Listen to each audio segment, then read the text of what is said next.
Hi there, my name is FixFox and welcome to Heroes of Might and Magic 2. This is the FHeroes edition, and today we are on to the Descendants campaign scenario 5. We just completed scenario 4 where we were able to go into the desert and get Crazy Uncle Ivan, a barbarian of some renown.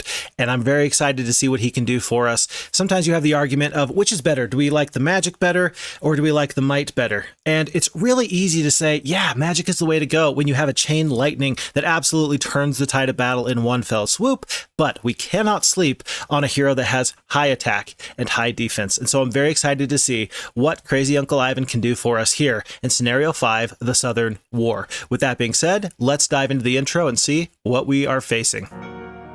In the 200th year since the unification of the tribes, during the dark times of the family, a scout came frantically riding from the southern border towns. He reported that a barbarian horde had taken several outposts and burned down another. Geldria, the queen at the time, sent an army south to reclaim the lost towns and secure the border. All right. I gotta say, I love that in Scenario 1, we followed Jarkonis, the forefather of all the Descendants, and it's now been several hundred years since we fought Scenario 1, and I'm thinking to myself, based off of what I know about history, empires rise and fall, and generally somewhere around the 200-300 year mark, that's about the max that you get before you run into some serious problems. Are we going to see, by the end of this Descendants campaign, the downfall of everything that Jarkonis, the forefather, built? Interesting to think about, and I'm not quite sure. The Southern War. Destroy the barbarians who are attacking the southern border of your kingdom. Recover your fallen towns and then invade the jungle kingdom. Leave no enemies standing.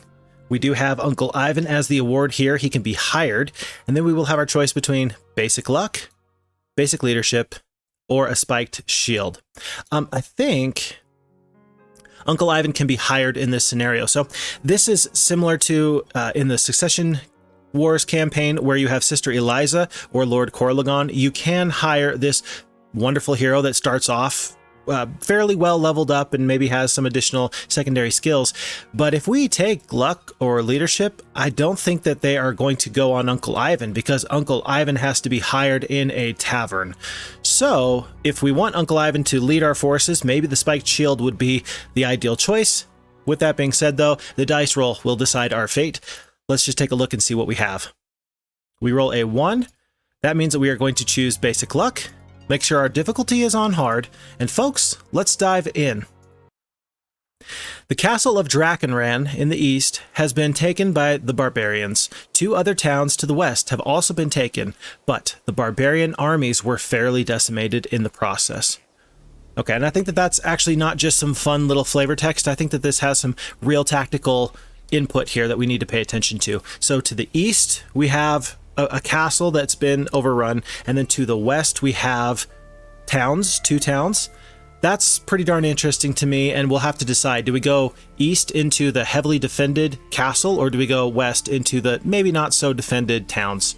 Difficult to say. We're gonna have to keep that in mind, though. We do start off with Myra the Wizard, and she starts off with a tremendous amount of troops here. Looks like we got 7 Magi, 10 Rocks, 1 Giant, 15 Halflings. She does have that basic luck on her, so it's nice to see that we're going to have, you know, a second hero, because I can tell you right now that we're going to end up getting Uncle Ivan immediately. Very interesting, actually. If you look at this, though, we have 2 of each of the precious resources, so 2 mercury, 2 sulfur, 2 crystal, 2 gems, then 10 of each of the non-precious resources, 10 wood, 10 ore, and then 5,000 gold. That is a really low starting spot, especially since there is no way that we are not going to hire Uncle Ivan right off the bat. We do have our wizarding town here. We start off with the halfling hole with the habitat and nothing else. Absolutely nothing else, especially knowing that we have very limited resources to start off with. That's a little bit concerning. Here's Uncle Ivan. He is going to be a barbarian. He's going to be level 5. He's going to come with a couple of goblins, and it'll be advanced pathfinding, basic navigation, basic logistics, basic mysticism, and basic estates. I think that that sounds okay. I'm not sure if the navigation will come in handy, but I can live with everything here. That's going to be just fine. With that being said, let's hire him right now. And I mean, 2,500 gold. What do we do with that? Generally, when I start off these scenarios, I tend to find myself going one of three routes. I say to myself, do I want to pick up some more troops? So do I develop a dwelling and then purchase those troops? Do I purchase a mage guild, so then that way I have access to first level spells? Or do I go straight for a statue where I will start my gold accumulation? I think that we're going to have the same basic choice here, knowing that Myra has a good standing army right now. I'm thinking that maybe we forego a pen or a foundry. It would be a much harder choice, I think, if I had the cliff nest available to me, but there's just no way. It's too many resources right now. So we're going to not get some additional troops here. And if Uncle Ivan is a barbarian, sure, some level 1, level 2 spells could be very huge, but not critical. And so I'm leaning towards the statue. It's going to be, well, I mean, look at this. It's a huge map. This is a very, very large map. And so any amount of gold generation I think that we can start off with is going to go a long way. I think I'm going to pick up the statue. I have no qualms doing that. I'll pick up these halflings, and then let's do just a little bit of a trade here. And then we will figure out what to do. We do have this road right in front of our town. I'm guessing that that is the way to both the east and the west, those towns to the west, and then that castle to the east. It sounds like there's probably more defenders here to the east. So for that reason, I'm going to send Uncle Ivan to the east. I think that this is a good starting amount of troops, and we are going to just let him run into whoever he can run into. Note that I'm going to put my fastest unit on the top, even though there is no other troop that is a 5 speed here in this army. The rocks and the giants are speed 4, and then the halflings are speed 3. Whoever's at the top, left to right, is top to bottom once you're in battle, and whichever troops you want to go first, it's good practice to put them at the top. Magi are one of those troops. So I'm just going to arrange my army in this fashion and then head out. Pick up a gazebo. I don't think we're going to get navigation. If we find out that there's a lot of water here, I will regret that decision, but for now, I'm not going to feel too bad. We got a campfire here. We got a little shrine. There's no sense in getting that because we don't have a spell book. But then I see these stables, and immediately that is a huge help. And basically, we just went... I think that the stables is an extra 200 movement a day?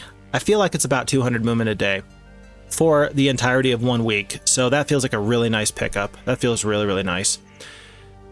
Before I do anything else with Ivan, I think I'm going to actually send Myra here down this other road.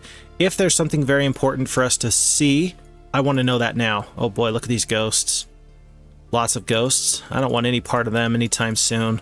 Ghosts are one of those creatures that I don't underestimate. I've mentioned in the past that I always tend to I tend to underestimate things like mummies. On the flip side, I always overestimate the ghosts because things can get out of hand really, really quickly. It's like you have a very, very small fire. Oh, observation tower. If you have a very small fire, you're going to do everything you can to put it out before you end up running into a big inferno. Wow, another observation tower. Terrific. Okay, from the observation tower, you were able to see distant lands. Okay, gold mine, ore mine. These artifacts are actually really nice. I think that the power axe is a +2 to attack, and then I think that this is the wizard's staff. Is that a +5 to spell power? I think that this is actually a huge artifact. Very interesting. And then I see Woodville here. It's a green town. It's currently undefended. We can get there next turn. I'm wondering what the sight radius is around this town. If they don't know I'm coming, maybe I can just walk right in. So we're going to take one more step forward, and then we're going to hope that they don't see us coming. That'll be really, really nice. But I'm seeing this gold mine here as well. This is a very interesting map. Look at this. This is a 2D map, right? Like it's a very flat map, but this map looks really pretty. It looks like they've done a great job with the mountains to kind of give a sense of depth here, and it makes it very intriguing. I see these caches of resources, these little hidey holes that have some creatures guarding the pass. It really kind of gives us a nice thematic sense here. There's this gold tent here. We'll look out and see where we can find that. And then it looks like we have this huge green grassy area here to the south. One gem mine here. Graveyard. Elk's Head. I just realized I need to check. So this is a wizard town. And then this one is a knight's town. 3 windmills.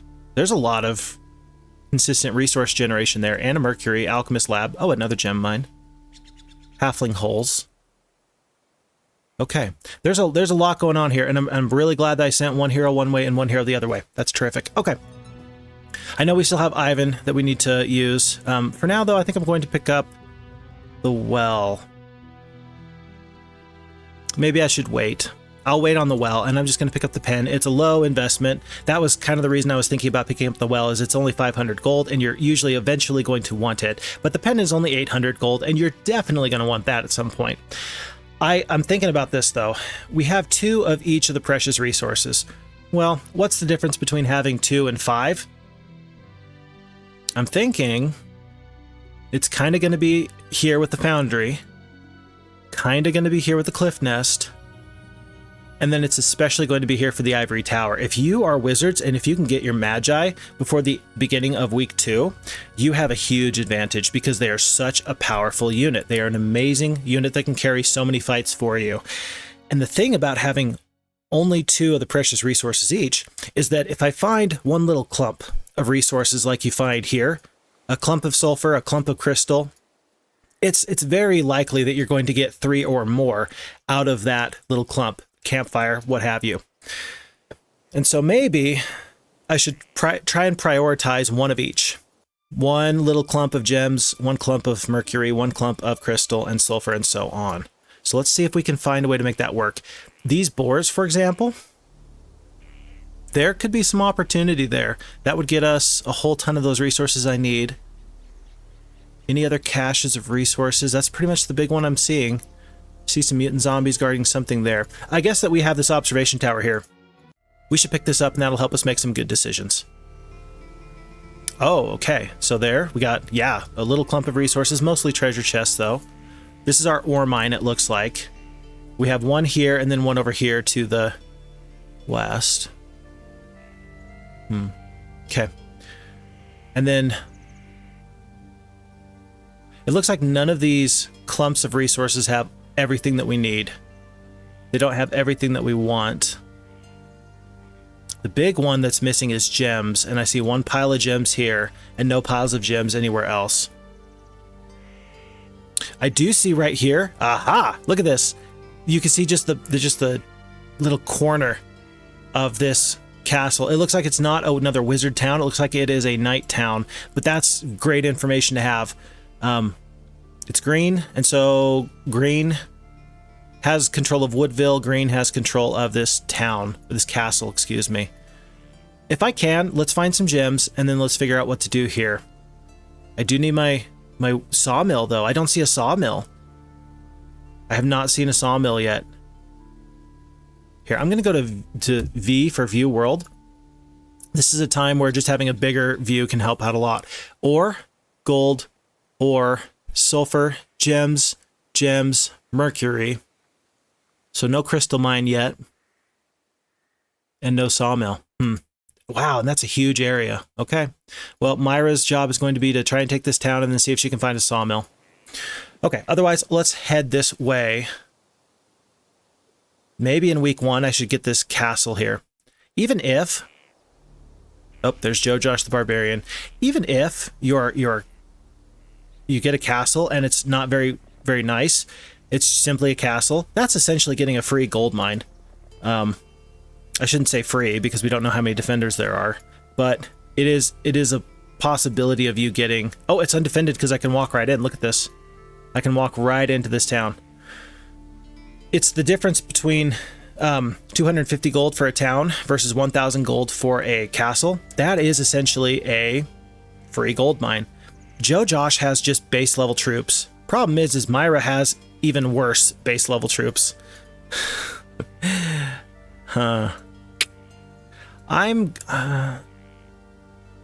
should probably not head this way. You know what? I can walk right in. I'm guessing that there's at least halflings in there. Will halflings make up the difference? If I pick up this gazebo and I get something good, I might stick around. For sure, you take logistics. I'm gonna risk it. I'm gonna be aggressive early because I'm just not worried about Joe Josh's army. A few, that's 1 to 4 orcs. If I could pick up 8 halflings, I think I can do something there. I think I could do something there. So let's pick up just a couple of halflings from this town here. Whoa, okay. Oh, we definitely made the right decision. Okay. Oh my goodness. Great. Great. So we have plenty of halflings. We've got rocks.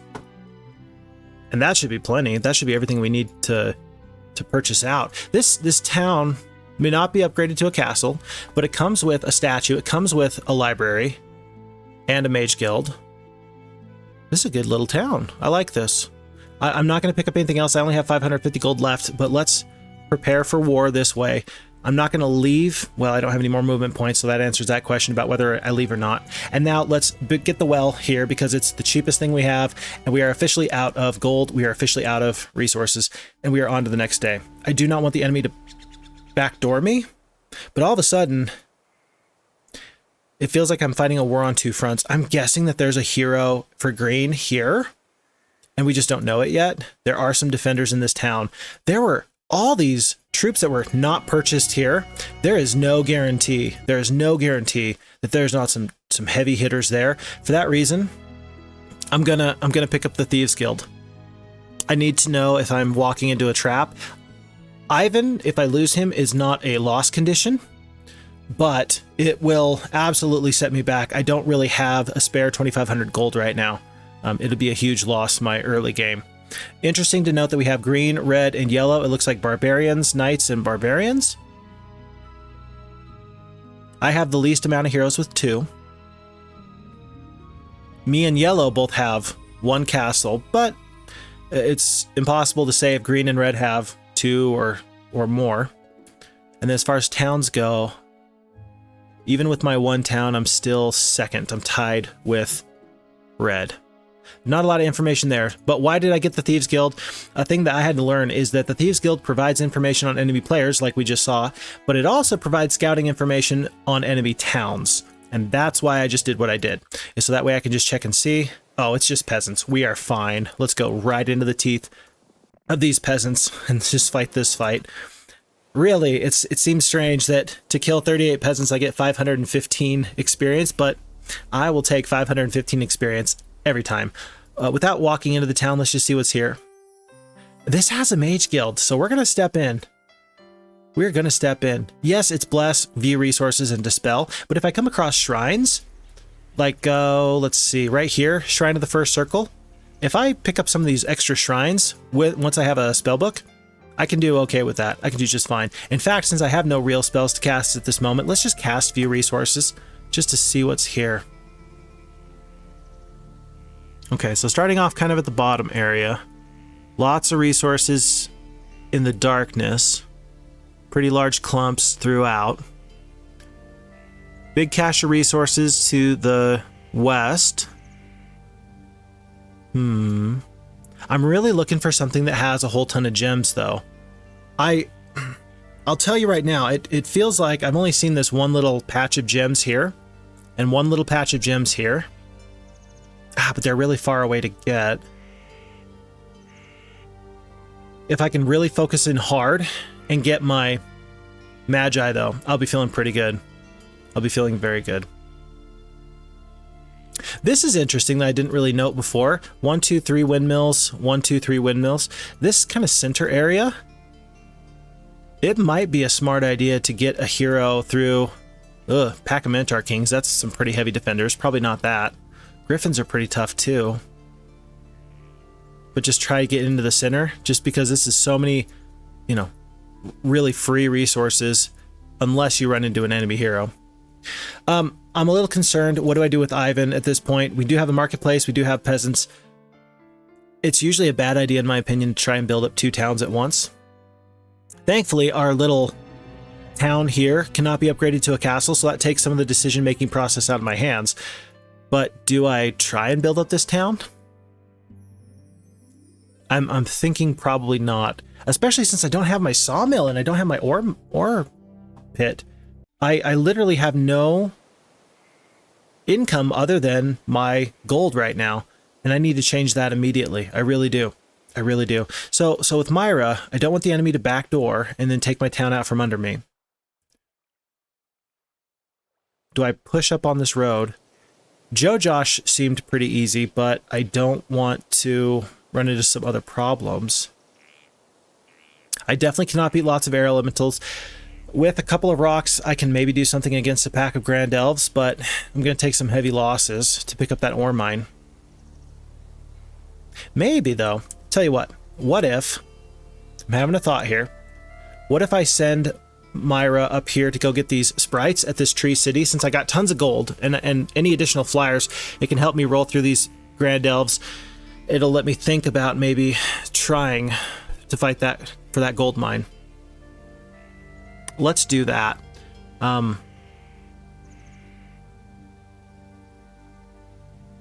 Let's do that, I think.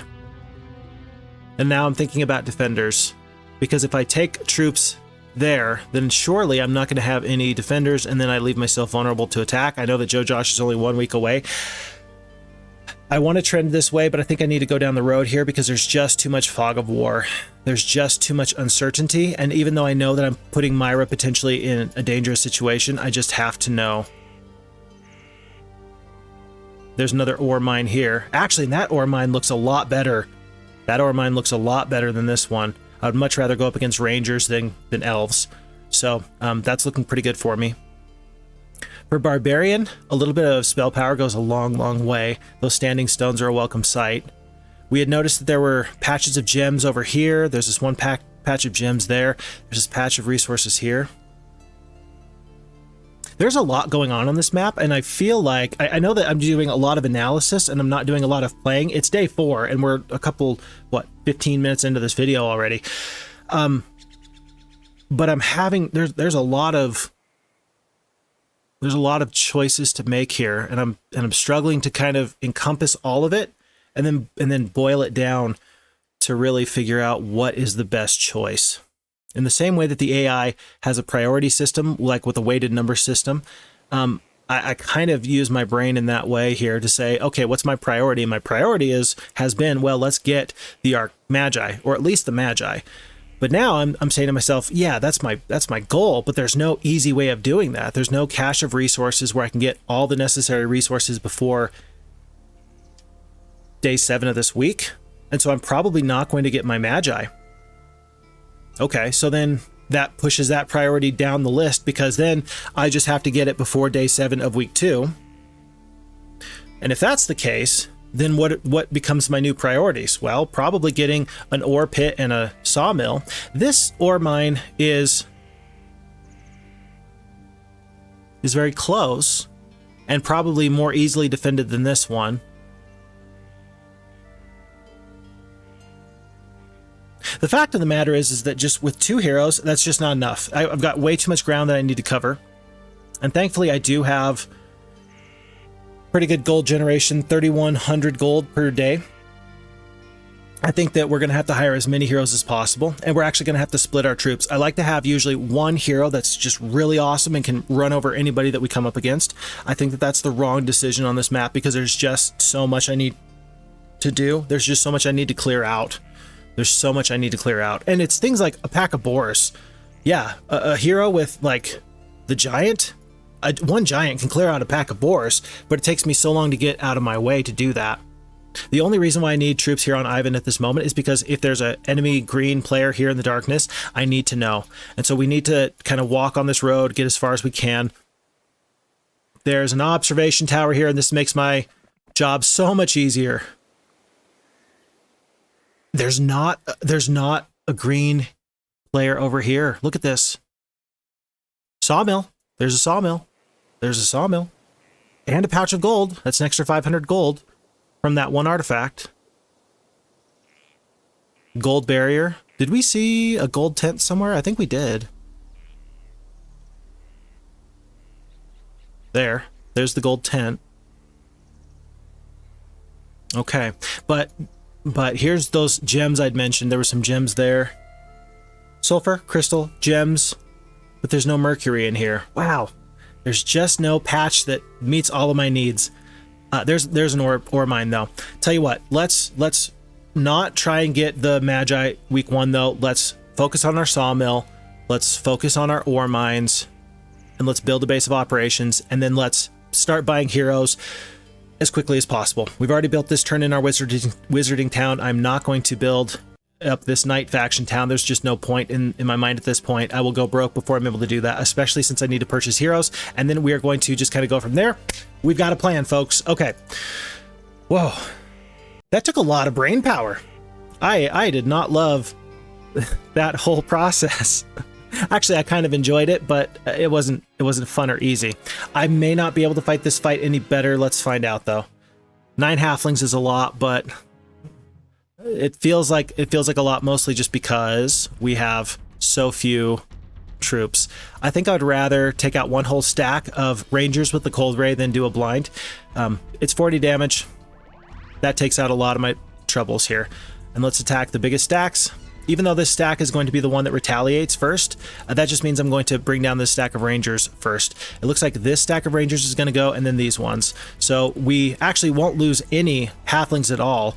I'm not quite sure how the AI lost a single halfling. Tell you what though, I gotta tell you folks, for anybody that wonders, do I like the FHeroes2 AI? I love the FHeroes2 AI. It is one of the best selling points of why you should play it over, say, the gold edition or some other base level that you might find anywhere else out there. I use the good old games version of Heroes Gold to kind of start the game because you need to have those base files, but it is an absolutely major addition. It is fantastic. And despite all of the other upgrades that you get, really, the AI is probably my best and my favorite selling point that you can possibly have. So I love the FHeroes2 AI. Occasionally there's times where I nitpick because, I mean, quite frankly, I nitpick when I am so used to it being terrific. You know, it's like you don't really give it credit all the times it does amazing, and then the one time that it does something a little out of character, then you kind of key in on that. That is a flaw of mine, where I should recognize more often how wonderful it is. And trust me, I recognize that it is pretty darn wonderful, and I just want to make sure that you're aware of that as well. I meant to fight that fight, and I just was talking and I clicked a little too fast here. Losing that one Magi, that feels bad. Could I have saved that Magi? I think I could have. I really think I could have. Yeah, I think I could have, but perhaps not. I will pretend to myself that perhaps I could not have. Let's get this artifact plus the resources there. The plus 500 gold per day is a pretty big deal. I mean, that's 5 times the power of my current basic estates. And if for no other reason than that, it makes a lot of sense. Not to mention, though, that there are the 2 treasure chests. That could be a couple more levels. And I really think that the levels are going to be pretty important, especially the gold generation, all these things. When we're trying to build up wizard castles, the wizard faction, if you break it down, is the most expensive faction by far. Wizards take the most resources, and part of that is because the library, you know, is a very expensive building as far as those additional resources go. But just in general, wizards take a whole ton of resources. They are the most expensive faction that you can possibly try and upgrade from scratch. And that is the task in front of us. In your travels, you find a leather purse filled with gold that once belonged to a great warrior king who had the ability to transform any inanimate object into gold. That is the endless purse. That's 500 gold per day. And that nice little reference to King Midas. So we do have 3,700 gold. We must purchase another hero this turn. We must purchase a hero this turn. So the Cliff Nest is out. The Foundry is out. So I can get the Orchard. I think I'm going to want the Orchard. It'll be day 6, day 7. So let's get the Orchard now. We will pick up another hero. Do we pick them up here on this side, or do we pick them up on this side? I think that we pick them up here at this Night Castle. And the reason is because there are troops here that we can split off of Uncle Ivan. And then we can just clear out this side of the map even quicker. So we're going to pick up Mandigal the Wizard. He is going to head directly over to Uncle Ivan. And then we're going to clear out all of this. Probably not the graveyard. 100 zombies, 100 mutant zombies feels a little too hot to handle right now. So we're going to avoid them at this time. We are back with Myra on the road here. I do still see this ore mine. There's this gold tent. I better get that before I forget. And then we'll go from there. I've met my goal. I wanted to come down this road a little bit so that way I could make sure that there was no surprise attack. I think that this is plenty far. I don't think that anyone's going to surprise me in Woodville.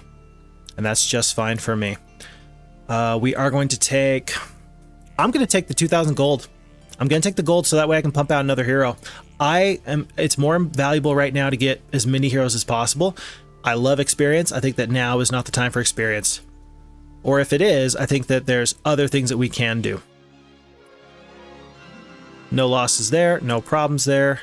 Let's get the estates. I think it's going to be a while before we do some other stuff. And actually, as we walked this way, I should have had Mandigal hop on over and hop up the other way. I really should have, because I really want this ore mine, because I'm so low. I'm so low. Since we're already this far, we might as well just pick up what we can here. And then we'll head out and we'll clear out here. We'll clear out here. We'll consider going into this gold barrier area and figure out what to do from there. I will take I'll take the gold here. I'll take the experience here. They were the exact same choice, and the only thing I was thinking about was trying to get as much gold into my coffers as possible. A clumsy giant has killed himself with his own flail. Knowing your superior skill with this weapon, you confidently remove the spectacular flail from the fallen giant. That's going to be a +1 to our attack skill. I'm going to hit the letter V just to bring up my view world, just to make sure that there's nothing hiding in the tree line here. It looks like there's not. Sometimes I miss things, and that feels so bad. It feels so bad. Let's pick up the cliff nest now. And then we are going to have enough extra gold to purchase one hero. Let's get Vesper. Let's get Vesper the Warlock, because he's got these gargoyles and he's got the scouting. I think that he's going to be a tremendous pickup as we're kind of heading into this unknown territory, because we've secured our eastern border. This is all secured. This just needs to be cleared out. But to the west, there is a lot of unknowns. So let's have him head this way right now. Day 6, we're moving on to day 7. And then before I do anything else, let's just make sure that we make our last purchase here. And it's going to be the Foundry. Again, I wish I could have gotten the Ivory Tower week 1. Just not going to happen. Just not going to happen. And that's okay. These things do happen. With 4,100 gold, though, we are going to plan on purchasing one more hero. This feels like an overload, but there's just so much here. Well, do I need another hero? There's 1, 2, 3, and then a little bit extra, 4. I think I'm going to get a third hero. I think I've got enough basic troops here that I can split off that many. I really do. I really do. Let's just go to here, and then Mandigal, affectionately known as Man Bear Pig. We'll come here. We'll make this swap. We will keep the halflings in one stack. We will split off. How are we going to do this? The giant is pretty powerful. And there's boars here, and there's rangers here. I don't want to fight the rangers. I don't want to fight the rangers without some rocks. I think that Mandigal can probably do it like this. How about we go like this? We'll split these rocks into 3 groups with the giants, and then he can definitely take on boars, and then he can use the rocks to take out these rangers. And then can Ivan use these troops to finish off the fight over here? I think so. Just in case not, though, let's actually get the boar out here. I think that that's actually going to be nice. Yeah, the boars are actually not going to be very valuable to Mandigal. And so we're going to just do a split like this. So 2, 1, 1, 1, and 1 for the rocks and the giants. And then we're going to have 1 stack of each of the boars, 2 shooters, and then a couple of rocks just to kind of provide cover. This split feels a little bit weird, but with 10 attack skill and 2 defense, I don't think that Ivan is going to have any problems whatsoever. I really do not. So we're actually going to send Ivan to this cache of resources, because there's a lot of resources, including gems. So let's do that now. Of course, let's pick up whatever gazebos we can. Might as well take the luck. And then we've picked up this gold traveler's tent. And then into the boars. We'll bounce from the boars back to the dwarves and back this way. We'll think about whether or not we take out these elves or not. It's day 7. We probably should have gone back to Woodville and then set out the next morning. That was a mistake. I got a little too hasty there. But then again, that means that there's going to be defenders there, and I think that I have enough troops to stick with my original plan. Let's carry on. It's a new week. Week of the Tortoise. All dwellings increase in population. And one thing to note is that we just ran out of our stables. So for whatever heroes visited the stables here, they now need to revisit that to get the movement buff. A magical barrier stands tall before you, blocking your way. Runes on the arch read, "Speak the key and you may pass." As you speak the magic word, the glowing barrier dissolves into nothingness. Do I go directly in here, or do I get these nomads? This is just gold and an artifact I don't really care about. Let's go up this way now, and we'll figure out what to do elsewise later. I do want to take out these rangers first. This ore mine, I have one ore mine. I still need mercury, sulfur, crystal, and gems. We're going to have to bust into this center area pretty quickly, I think, because, again, as far as mines on the map, we have an ore mine, a sawmill, ore mine, sulfur, gold, ore, and then here in the southern, in the grass, in the green grass, we have gems and mercury. Still no crystal mine. Hopefully it's maybe up here. But that means that we're going to have to bust into this center area and then hold on to these gem mines as much as possible. That's probably a good use actually for another hero. Another hero could take out these sprites. As Mandigal picks up the ore mine and then the campfire and kind of swings this way, we're going to have him beat the boars and then hand off the troops. The troops will go take out these lots of sprites, and we're going to come into this area here. And we're going to start to try and pillage this. In fact, no, it looks like there's some defenders here. Actually, no. We can probably get around these gargoyles if we go through the magic well. We can pick up some goblins. And maybe we can be a little bit of a force to be reckoned with. We just have to get there before an enemy gets there. We haven't seen any enemies here in the green grass, but because they own this town, I'm guessing that that's not going to last for long. Okay. There's so much going on this map. There are so many logistical choices to make. If you like logistics, you love this map. I like logistics. I don't love logistics. No, I do. I love logistics because if you're able to really leverage the map, the adventure map against your foes, that is where you kind of separate those good players from those great players. And I aspire to be a great player. And I think that this is one of those areas where you really get the opportunity to get some margins of victory over time. And so I'm excited to continue with that. We do have our sawmill. We have one marketplace over at the Night Faction Town, I think. And we do have one here at our town here. So we have 3 marketplaces. We can actually trade for some resources. That's nice. That's a huge pickup. If we're just a couple of resources short in 7 days when we're trying to get our Magi, that's going to be gigantic. There's no guarantee that this battle is going to go very, very well with these lots of boars. In fact, I'm a little bit hesitant. But Myra she's got a cold ray. She'll be fine. We'll be fine. We've got some damaging spells. We will be fine. You see, without those spells, we're going to take some losses. We're going to do better. Fear not. Fear not. Okay, be a little bit afraid. The nice thing is I don't really care about these goblins. I'm going to do it like this. I'm going to steel skin the goblins now. Well, these boars are going to get stuck. Because of this terrain, these boars are going to get stuck here. Probably only one is going to attack these goblins. If I move them to right here, then this first boar will go here, and I doubt that this other boar is going to be able to go all the way around and reach. I guess he can. So do I steel skin the goblins to keep them alive, or do I just start to do damage? How much damage is this cold ray? 40 damage? That'll be a couple of boars. That'll be 2. That's not that many, actually. I think this is actually a time for a blind. Yeah, this is actually a time for a blind. So we're going to do that now. We're going to blind this bottom boar. We're going to keep the goblins here.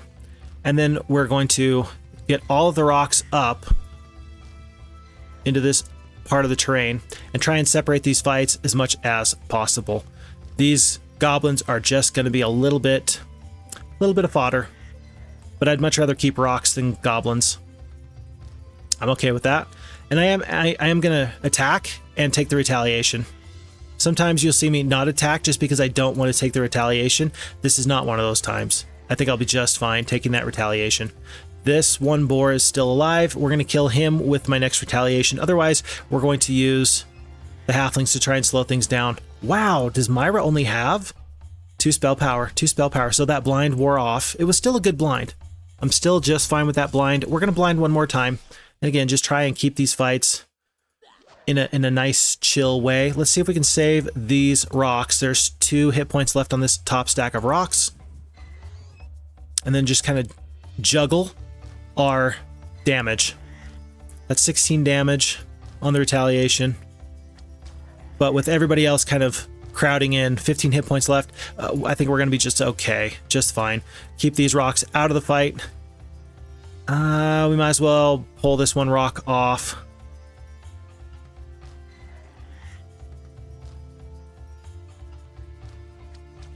And then we're going to take a little bit of damage on these halflings. 1 halfling down.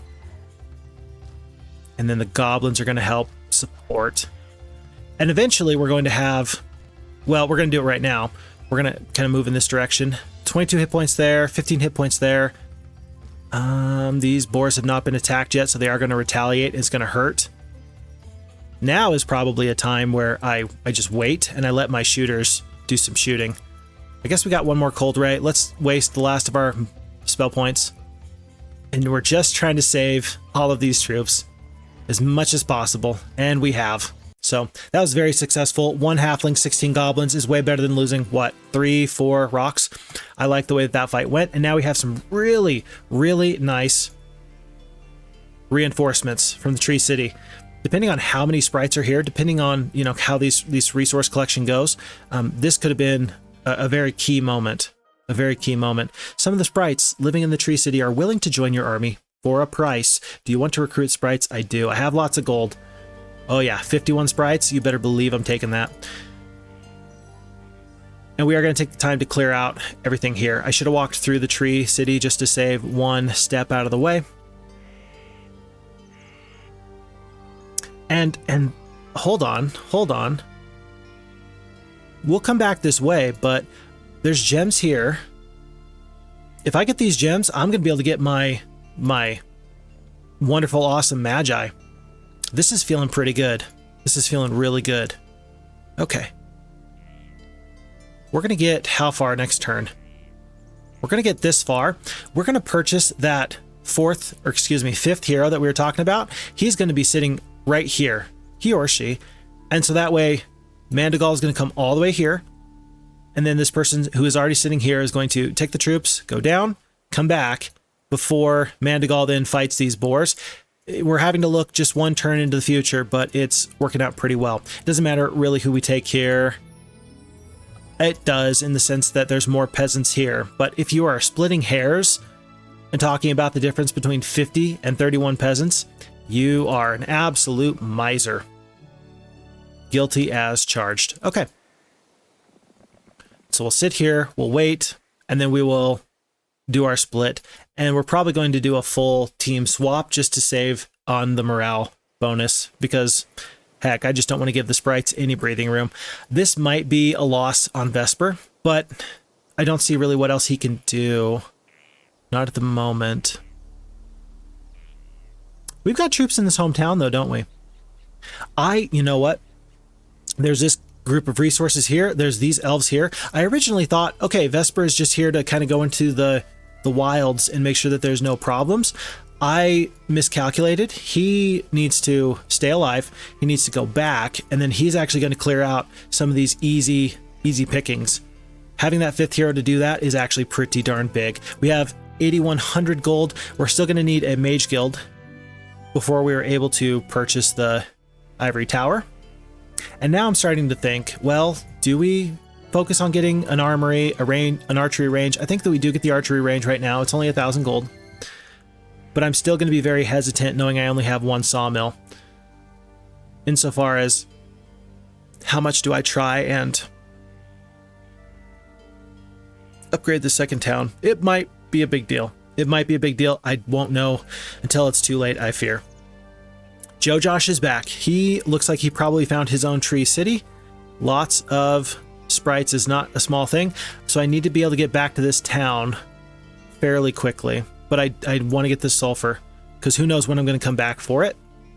And I think I'm going to have enough defenders here in this town that I'll be able to hold it. In fact, maybe I don't go back to this town. Maybe I just know that my defenders will hold it. And then I can clear out some of this area because I'm not worried about dwarves. With the 51 sprites, I'm not worried about the elves. Things like that. Things like that. In fact, I'm probably going to get rid of these goblins just so I can split the sprites because I know that that's going to be the best thing for me. Just that tactical flexibility is more important than the 7 goblins.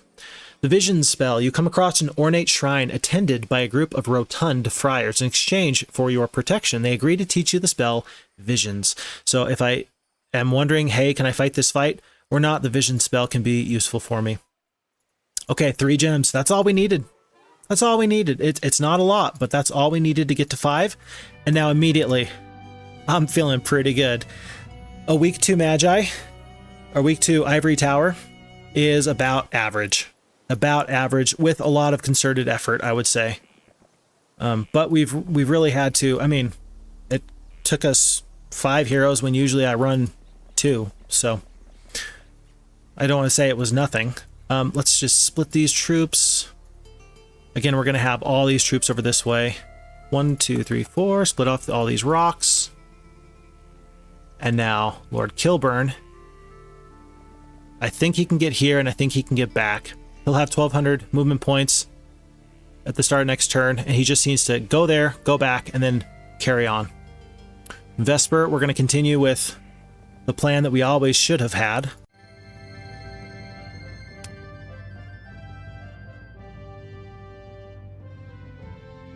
I don't want to spend the 5 wood. When you only have 9 wood, I don't want to spend the 5 wood.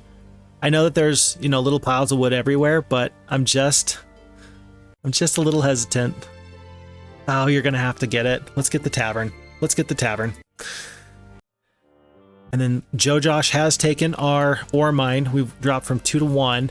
Before we do anything, we need to remember that we have to fortify this town. And that'll be halflings for sure. Rocks for sure. And boars. Well, how much gold do we have left? 5,700. Let's make our purchases in our other towns, and then we will figure out what to do. I don't really want the tavern. I just don't really care. I'll get the moat. Just in case.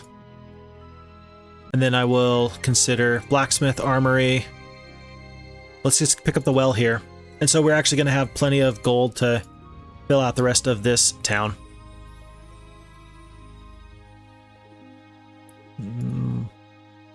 We'll go for, what do you think, 6 steel golems? And then half of these boars? Purchase them all. We'll purchase them all. Okay. And I like that. I don't think that Joe Josh is going to try and press his luck at all. I don't know, though. So for every tent that there is, there can be 1 barrier, or that 1 tent can go to several barriers. There doesn't just have to be a 1-to-1. And so I'd like to keep him from getting that gold tent just in case there's a problem. Just in case we have other barriers that I don't want the AI to pass through. But I can't possibly know that, and I definitely can't defend that tent at this time. So we're going to stick with our original goal. We've purchased these troops. We are well defended. We'll go in that direction. I don't think I'm very scared with Ivan at this point. Lots of pikemen. Well, lots of pikemen. Tell you what, let's cast the vision spell. 21 pikemen, 21 pikemen, 24 nomads, 21, 24. I don't think that can actually beat the nomads very safely. Lots of wolves. The wolves are who I really want. The pikemen are just kind of in the way. I don't actually have to fight the pikemen, so we're not going to. And then, before I forget, I almost just clicked and ruined my day. Let's take on these sprites. No losses. Let's go back. Let's do our full trade. Split, split, split. And then let's press on with Mandigal. Okay. And I got to tell you, one of the things, if you're looking to get better at Heroes of Might and Magic, by the way, this treasure chest does have a Medal of Courage. That's a great artifact. I'm always happy to see that. If you're looking to get better at Heroes of Might and Magic, that's one of those things that I would recommend that you kind of look into. Just a tactic that if you don't think about it, you might not use it, but it can be very, very powerful, is the idea of doing that hero chaining, where I'm using the same troops to fight multiple battles. I'm in multiple places all at once, and it feels really, really nice. And I'm being much more effective with my time and my resources than I otherwise would be able to. So hero chaining, the idea of the heroes are the ones that keep the logistical movement points, not the actual individual creatures. And so if you transfer creatures from one hero to the other, the new hero with a full day's worth of movement points can somehow motivate those troops to pick themselves up by their bootstraps and just keep on walking and fight a new battle, despite them being, I'm sure, very, very tired. Okay. They do pick up that gold tent. Where is Joe Josh going to go? I'm glad he's not going to take that pearl. That's a nice artifact. I really like that artifact. Whoa! Oh my goodness. I cannot lose this fight. This is a very important fight. I'm hoping that we lose because the rocks and the sprites fly down and then they just immediately get destroyed. I hope that that's what the AI thinks is going to happen, and I hope that I can prevent that. Dwarves are a good unit. I really like dwarves. 20 hit points, 6 defense, 6 attack. They're not overly strong, but they are not fodder. You can use dwarves very effectively. Very effectively. We do have one bless, we have one stone skin. We may end up casting stone skin on whichever one of these rocks takes the first initiative and takes the retaliation against these dwarves. If I do it now, 1, 2. If I attack, well,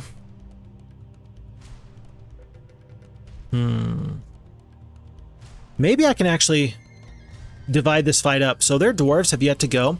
What if I send these rocks just out of the way? 1, 2, 1, 2. What if I send my rocks right here? Will I be able to convince these other dwarves to come and follow the birdie to maybe go away from my main group of troops and just head down? I think so. I think I might be able to, because I think that they care less about these halflings. I think they might care more about these rocks. I think that they might. Even if I'm able to only get one stack split off, that'll be just fine. And the reason why I didn't send these sprites here and these 2 rocks here and here is because 1, 2, these dwarves would have been able to take out these sprites, and I'm trying to avoid damage. As it stands, this might kind of ruin my plans. I can see these dwarves coming across to try and get this stack of rocks. I don't think that there's much else I can do there. 8 dwarves are going to retaliate. I have 2 spell power. Do I waste my 1 stone skin now, or do I try and use it later? Do I curse? I don't curse. Do I bless? I don't bless. I think I just want to keep my troops alive. I think I do stone skin now. Now's the best time. And then we'll go from there. Okay, let's see what these dwarves do. Not great, but not bad. Not great, but not bad. These dwarves are going to go. I'm worried that these sprites are going to eat it. I'm very worried. 1, 2. These dwarves are not going to be able to reach these sprites if I just back these rocks off. If all my rocks back off, we'll be okay. Let's see what these dwarves do. Yep, they take out some sprites. And the birds will go back. I know that that kind of wastes my stone skin, but it gives my halflings more chances to do some damage without taking damage. Oh no! We had a plan. It was a very good plan. And now the plan is gone. Huh. 3 speed, 2 speed. Technically, my halflings are faster. Technically. I think that this is probably the time where I just attack. These dwarves are going to get a swipe off, and then I'm just going to let them die from retaliation. Let's focus on these bigger stacks. Just like that. Okay. And from here, I think it's just going to be a slog. And we may not have the amount of troops necessary to really win this fight. I definitely wish we had a couple more spell points. One rock is going to go down. There's nothing I can do to stop it. I might as well get the damage off, though. Especially with the good luck. What a good time to lose one of the rocks. How many shots do we have left? We have 12 shots, 8 shots. We have 8 shots. Let's try and take out one whole stack.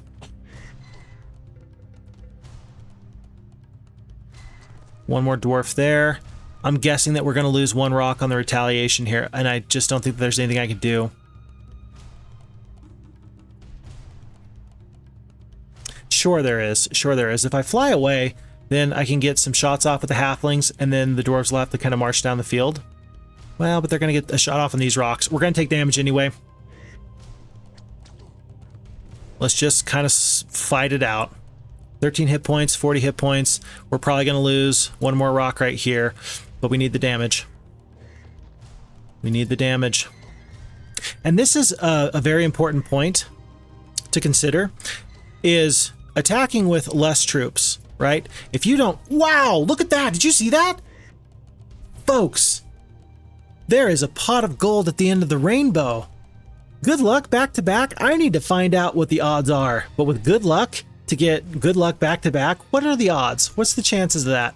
I don't know, but I'm excited to find out. With 7 hit points left and 4 shots, I'm going to do 4 to 9 damage. I think I skip, and then I make the dwarves. I think I make the dwarves fight me here. I think I skip, and then I just try and rely on the power of my halflings. If I had attacked here with these rocks, I would have taken 2 hit points of retaliation, and this basically wastes one more turn that the halflings are going to be able to use against these dwarves. We have 3 more shots left.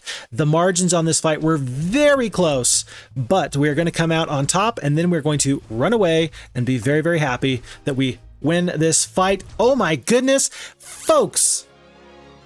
This is what we like to do here at Fix Fox Gaming. We turn losses into victories, and I'm very happy for it. That was amazing. How many instances of good luck did we get? And think about this.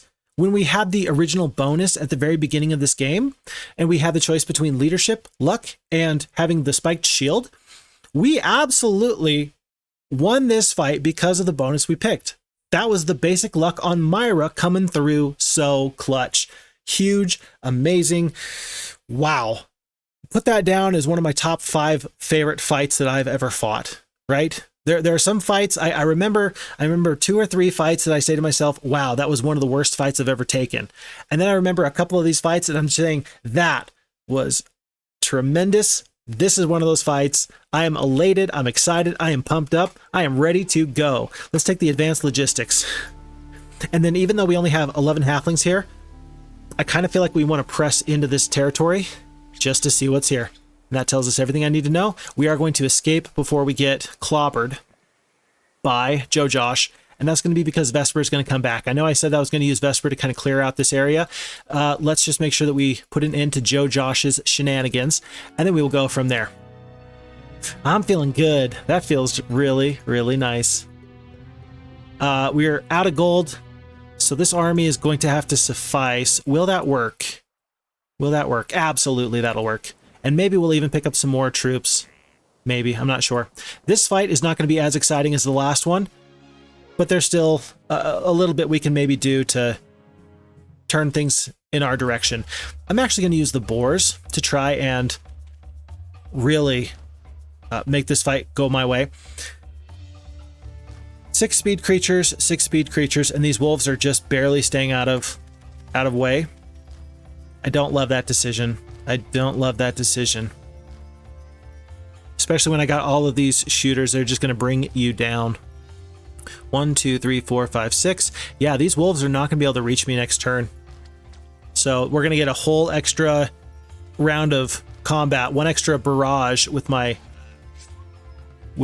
ranged troops before we have to actually engage with these wolves. That is just fine for me. I am okay with that. And then let's see, 3. No problem. Archmagi are tough. And then this one wolf should not do 30 points of damage. That would be a surprise though. One halfling goes down. And then we pick up additional gems. Probably worth noting, we talked about priorities earlier, and we had talked about how the Magi and the Ivory Tower was the priority. Well, let's reassess our priorities. Cloud Castle. If we can get our level 6 creatures, even if they're not upgraded Titans, if we can get those soon, that bodes very, very well for us. We are out of gems that are just laying on the ground, except for this little patch here, guarded by these air elementals. And this patch here.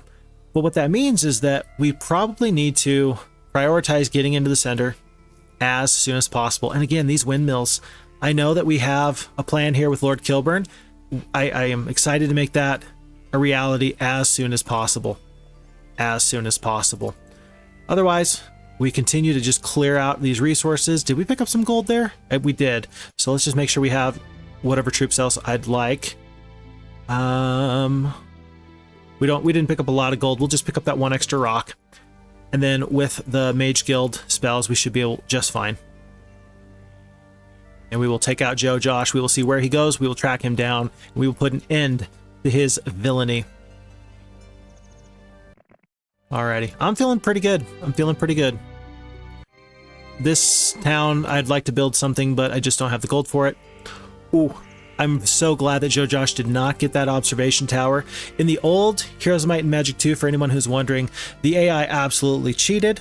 It had omniscience, it could see through the fog of war, and the FHeroes2 AI does not have that bonus. And so whenever they are near an observation tower, if you can deny that vision, you can do an awful lot to keep yourself safe. And that's a tremendous tactical advantage, and the fact that he was one movement point short is huge. It cannot be overstated. Treasure chest, we do come across this Medal of Distinction.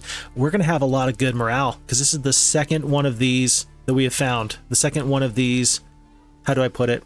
Morale modifying artifacts. So, worth noting here, 1 Medusa, 2 Medusa, 3 Medusa. I should say that they are the ruins and not just Medusa, but 4 ruins. There's 4. We might end up having a nifty stack of very, very tough troops later. I had once talked about the difference between kind of these neutral creatures, and at some point I need to talk about, in long form, in its own dedicated video, I need to talk about the value that you can find between some of these neutral creatures. When is maybe a good time to use them, when maybe not. And Medusa are just a very good all-around unit. They've got decent, good attack skill, decent, good defense skill, and it's always nice to have them in your army. They make a good addition to any army. Whereas maybe there's times where you're not going to want to get, say, Earth Elementals. Maybe you just say, oh, well, my army is a little too slow for that. It's not going to make a whole lot of sense. Yeah, but you're always going to want to have some Medusa in your army. Okay, I shouldn't say always, but it's good for you. It does the body good. We're going to pick up this Witch Doctor's Hut, even though for Lord Kilburn, do I really care? No. Does he have a spellbook? No. So, but in the future, when he does give a spellbook, then he'll be ready. Okay, maybe it was just a bad decision. We do make those bad decisions occasionally. Those do happen. We have to get the library in order to get the Ivory Tower. And going from Magi to Archmagi is big, but it's not nearly as big of a bump as you get from the Cloud Castle, and I think that we're going to be able, with our 3 marketplaces, to trade for the gems necessary to get up to 20. We're not going to get it this week, but I think by next week we should plan on getting the Cloud Castle. Other things to get here. I'll pick up the armory and then I'll pick up the blacksmith, and that way these troops can just start accruing, and later that might be very valuable for us. In fact, I'm so committed to that. Let's build that blacksmith right now. As it is day 7. It takes all of our ore. We are down to 2 ore. I don't care. A watchtower, group of orcs with a desire for greater glory, wish to join. Do I accept? Absolutely. That's 12 orcs. That's not as many orcs as I thought it would be. It's day 7. How about we go to these windmills here? I had initially thought to path this way. This is going to be more valuable, I think. Just these random resources, especially if I'm able to pick up some gems here, here, here. That might be more important. And do I really care if I lose Lord Kilburn? I don't think so. So if I wander into this uncharted territory and we get spotted and we get destroyed, at least I'll have some more good information and I'm just fine with that. I might lose 2 magi here if I fight these grand elves. Is it worth it for this 1 artifact? I actually think so, because if I can get this artifact onto Ivan the Barbarian, that could be pretty tremendous. And Vesper can actually use this artifact now anyway. Even better, much rather lose rocks in this case. Rocks and gargoyles. A walk across a dry saltwater lake bed yields an unlikely prize, a white pearl amidst shattered shells and debris. I've mentioned before, I'll say again, that is one of my favorite artifact headings to read. It's really a tongue twister if you try it. Shattered shells and debris. You gotta be on your game. This is an interesting choice. Do I clear out this cache of resources, or do I pick up an additional ore mine? We still need gems and crystal. We haven't found crystal yet. I was hoping that there'd be crystal in this area, and maybe there still will be. But for now, lots of nomads. Can we beat lots of nomads? I think it's best to wait on those lots of nomads. Let's instead see if we can get to these elves and then come back. And then we can give these troops back to Ivan. Ivan can clear out nomads, mummies, things like that. And then we'll go from there. It's day 7. And so while I'd like to get out of here, I think that if I just sit here on this windmill, I'll pick up the windmill, I'll pick up the water wheel, and then we will head on out. I'm probably going to leave the sailor's astrolabe. It just increases your movement points on land. Ivan's already got basic navigation. He doesn't need additional points of movement on water. I think I said land originally. It increases your movement points on land. No, it increases your movement points on water. Excuse my misspeak. I misspoke. Okay. Nothing here really to purchase. This town here, this castle, there's not much else I really need to do here except for get those giants, and again, we're going to get that this turn. That was week of the Grand Elves, so that's +5 to Grand Elves. Worth noting on that. There's 2 gems. Why didn't I do that? I meant to hit spacebar first, and that's going to cost me a couple of resources there. 2 more gargoyles go down for another fairly good artifact. It's not amazing, but it's okay. That sounds about right. Basic logistics on a secondary hero is tremendous. Of all the secondary skills you can get, you are never sad to see logistics on any hero. Never sad to see it. 2 sulfur. 1,000 gold. And then we will head in this direction. Myra is going to resupply, and finally, someone is going to clear out this area all around. Finally, it took a minute, but we're going to do it. I know we're trying to save gold so that we can get our cloud castle, but I also really want the troops. Everybody but the golems. And then we will split the rocks. I'm considering whether or not I split the rocks or the boars. There's more boars to split, but having the flying troops is not a bad thing. We'll pick up the gazebo. Somehow we never picked that up. Take the leadership. Absolutely. And then we'll go from there. No other purchases to make. And then let's get these mutant zombies here. I can fight that fight better. I really think I can fight that fight better. Somehow, the mutant zombies are going to make it all the way down the battlefield. That seems a little strange. That's just a little bit of a surprise. I will plan on blessing these halflings. And I'm going to do it now so I don't forget. Because 29 halflings doing 3 damage instead of maybe 1 or 2. It's kind of a big deal. It's kind of a big deal. And unfortunately, I have a little bit of insight into what the AI is thinking. they were somehow in the pre-battle screen. It indicated that I was going to lose halflings. And so from that, I'm easily able to infer that they were going to kind of go that way by stepping on top of my halflings and shielding them from the potential of getting attacked, from the potential of getting easy access from the enemy. I remove that possibility. And then we're going to be able to have maybe these magi take a little bit of a bigger attack. It'll be fine. We've been able to really whittle these zombies down. I have no concerns. See, this zombie is going now for these halflings instead of trying to go up to these magi, which I'm just fine for. Okay. From here, the battle is won, but just to make sure that we have no weird things happen, because I would feel really, really bad if I said, oh, there's no losses, and then I hit the Q button and then the battle ends. We're just going to fight that one out and then take our wonderful prize. I thought for a second there about whether or not I ended up taking the experience or the gold. I still do need gold for all the reasons that we've talked about up to this point. But Myra having a nice second hero with a little bit of experience on them, it's not a bad thing. It's not a bad thing. So I did consider very carefully about whether or not I took the gold there or not. It was very slow, or excuse me, it wasn't slow. It was a very quick decision, but it was a decision that was purposefully made nonetheless. I don't think I can take lots of iron golems, not with this army. Not with this army. I'm very happy for Vesper. He was able to do a lot for me. He did everything I asked him to do, and now he just needs to kind of get into these grand elves, maybe bust through these mutant zombies. With 11 spell points left, but now he's getting the power ring, which will be an extra 2 spell points per day.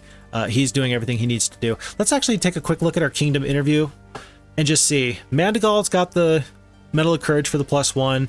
Vesper's got 2 artifacts that are very good that I want to get over here on Ivan.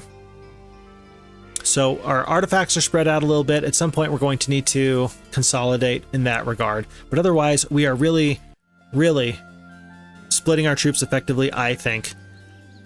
There's just peasants here. I can take peasants. I can beat peasants. We might as well do that. We might as well. It's an extra 250 gold per day. We might as well. The only reason why we wouldn't do that is if the enemy was to upgrade that from a town to a castle for us. That's always nice. I don't think I care that much.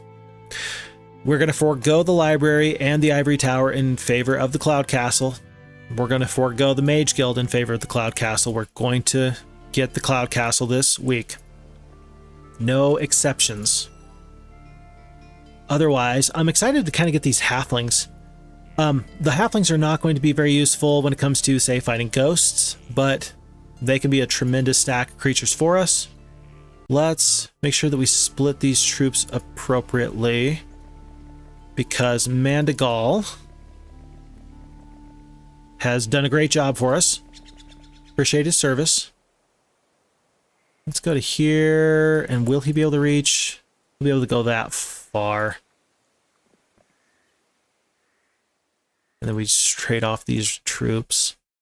I will send one boar over, just because, well, with the one boar there, then Mandigal is still fast. And actually, then I can use Mandigal to probably not help here. Should I send him out into the grasslands? I think so. I think that there's enough here in the grasslands that having another hero out there can actually help out a lot. I think it can help out a lot. I think that Ivan was going to spend the time just to clear out this cache here, especially since he wants the arena anyway. There's no problems there. Okay, let's fight this fight. I'm excited to fight this fight because they can't possibly have that many troops. Or could they? I was going to split like that because ranged troops against peasants, I just kind of want to spread the damage around. But spreading out my peasants, that might be useful too. It looks like it doesn't matter. No problems. What is in this town? Nothing. It can be upgraded. This town can be upgraded into a castle, but we're not going to be the ones to do that. No, sir. What's this sign say? The eastern town? I'm guessing that this is the western town? I think so. And then let's kind of head this way. I'm very well aware that I'm trudging into the darkness, and the enemy is probably very unhappy that I took their town. but we got to find out what's in the darkness somehow. I'd love to take out lots of mutant zombies with this, or excuse me, lots of zombies with this army. I just don't think Kilburn has it in him. I just don't think he has the capacity. I really thought that I would end up seeing Kilburn go down there. I'm happy that he did not, but I really thought that we would see him go down. Maybe that's just paranoia creeping in, but I think it's warranted. I think it's absolutely warranted. 11 attack, 2 attack. We're still probably going to bless the halflings, but it's worth noting that against a 2-skill wolf, well, there's no loss in damage. Because the wolves have such low defense, the halflings are at least going to do basic damage instead of reduced damage. The bless is probably still going to be best there, unless the stone skin ends up being more important. Let's attack the troops that are closest to actually causing some damage. And because there's terrain is here, this actually is working out pretty okay for me. I know that this stack of wolves is going to go before my boars next turn. It's going to go wolves, boars, wolves, wolves. I wish there was a way to defend these halflings. I made a mistake. There's not. Let's just do some damage. Okay. Actually, I guess we can put the boars in danger here. They're going to take some hits here. They're going to take some hits here. Oh, they did not take some hits there. Oh, I wish I could say that that makes me look like a genius. It just doesn't, though. An accidental genius. Is that really a genius? Maybe not. Maybe not. Oh, wow. Wolves do a lot of damage. Who would have guessed? If I was going to bless or bloodlust, I should have already done it. But we'll do it now. Wow. I'm fighting this battle much worse than the AI would have. Much worse. Oops. Jeez. If I can save these troops, I'd like to. Because they can always go back on Draconis. I guess I should have had 1 stack of rocks. And then had 2 stacks of boars. I think that's what I should have done. That was my mistake. Hey, at least we didn't lose a Magi, but it was so close. If I am not able to kill, if I'm not able to do 60 points of damage, then I will lose a Magi on the retaliation. I'm not going to risk it. I am not going to risk it. The rest of my troops are just going to kind of crowd around. And I'm going to let the boars do the most damage next turn.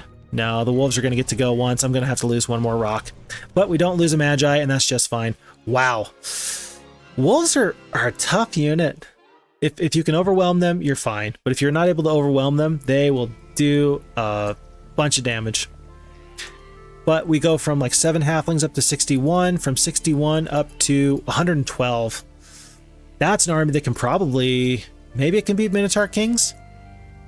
Maybe not. But... all of a sudden I feel much more confident in that army. I don't care about this artifact. This artifact prevents you from getting cursed. It'd be very nice if I know that I'm going to go up against a mass curse at some point, but for now I'm not going to even consider that as a possibility. Ivan continues to roll right on through the enemy. And I'm really starting to think, with these ruins here, I mean, should I pick up those... Should I pick up those Medusa? Tough to say. Tough to say. I do not have a good answer for you. At this point, I think that I'm going to pick up the sign because I love signs. The cities of the plains. Yes, 1 and 2. Right city, left city. And I'm going to have Kilburn stay on this road. I think that as much vision as I can get into the uncharted territory as possible, that will be good for me. And then I can peel off and I can get these windmills. But I'm still expecting at any point a hero to come out of the darkness and destroy Lord Kilburn. Perhaps it is now. It is not. He lives another day. This feels so crazy. Huh. I might as well pick up peasants. I go from 25 up to 86. Sure, why not? These defenders are much tougher than the other town's defenders. I'm not even going to consider that. I can fight this fight here, and I will, but I'm going to split my rocks. We're going to take a lot of damage if we fight this fight, though. And for what? For an ore mine? And for what? An ore mine? And the reason why is because these are grand elves. These are not regular elves. Elves to grand elves is a fantastic upgrade because you go from 4 speed up to 6.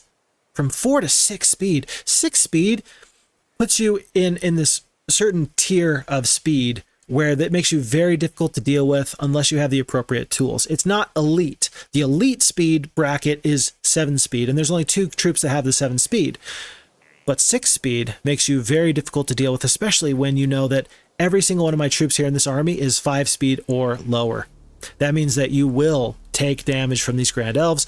I think that I had kind of pathed this way. I'm going to ignore them for now. I'm going to instead head for something like mutant zombies. I'd rather fight mutant zombies than battle dwarves, partially because it doesn't really look like the dwarves are guarding much that I can see anyway, and partially because mutant zombies have very, very low defense, whereas the dwarves have a defense of 6, the mutant zombies have a defense of 2. I'm getting better at the game. I'm remembering little stuff like what the attack skill is and what the defense skill is, and it's helping me make better decisions. Is that necessary to play Heroes of Might and Magic and have a lot of fun? Absolutely not. I don't want anybody to think, oh, I need to go to the manual and I need to memorize it so I can have fun in this game. You absolutely do not.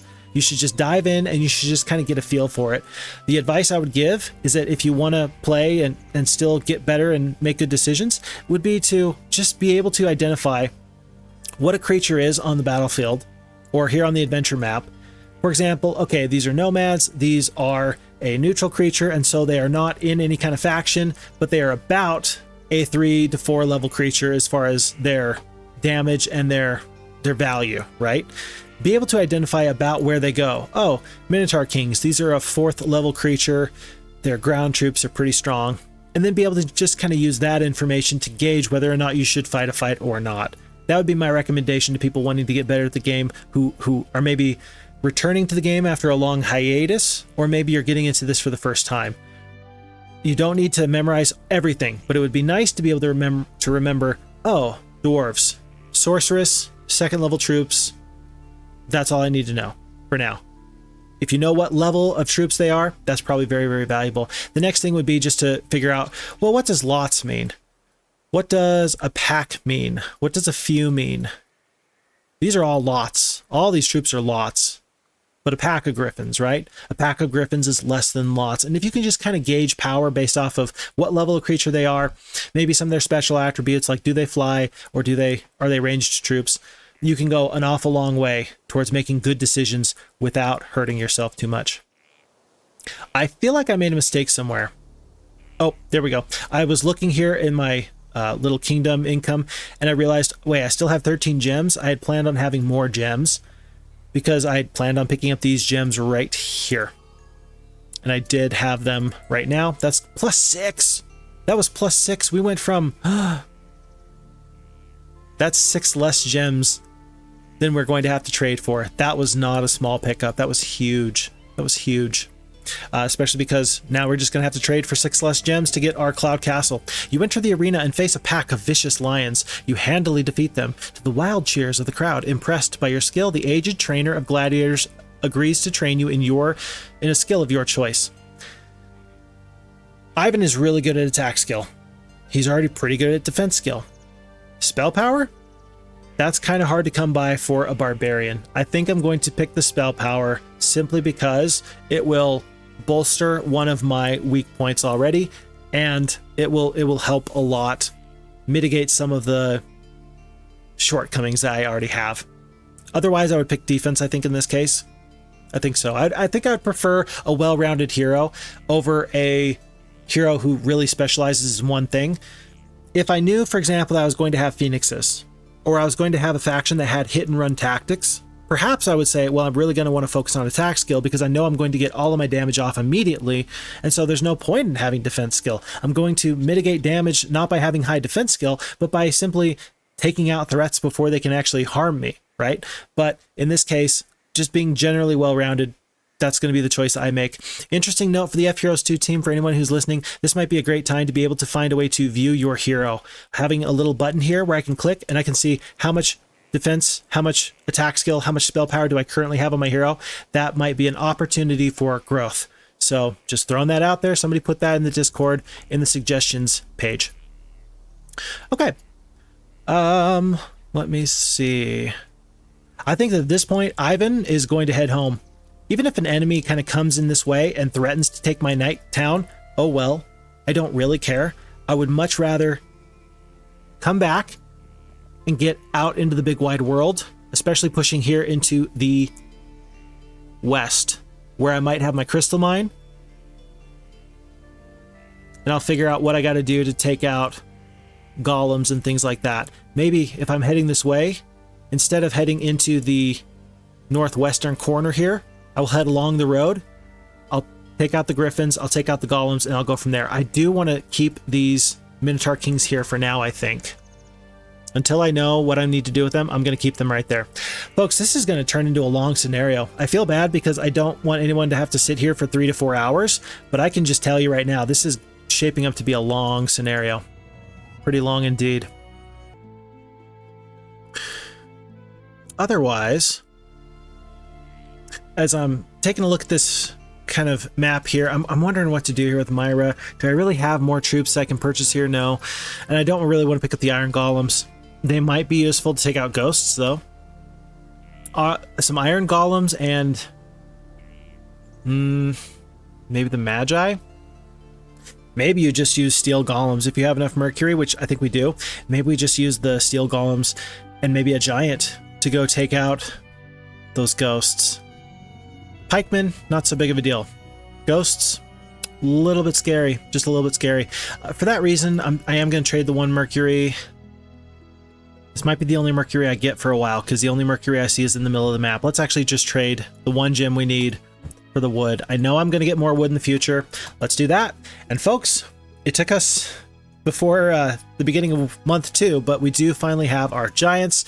They're going to be online. And we're going to actually avoid purchasing them until we're able to turn them into titans. I think we can. I think we can. We just need to really hop on this gem production here. I know I'd said that maybe these minotaurs we don't go through.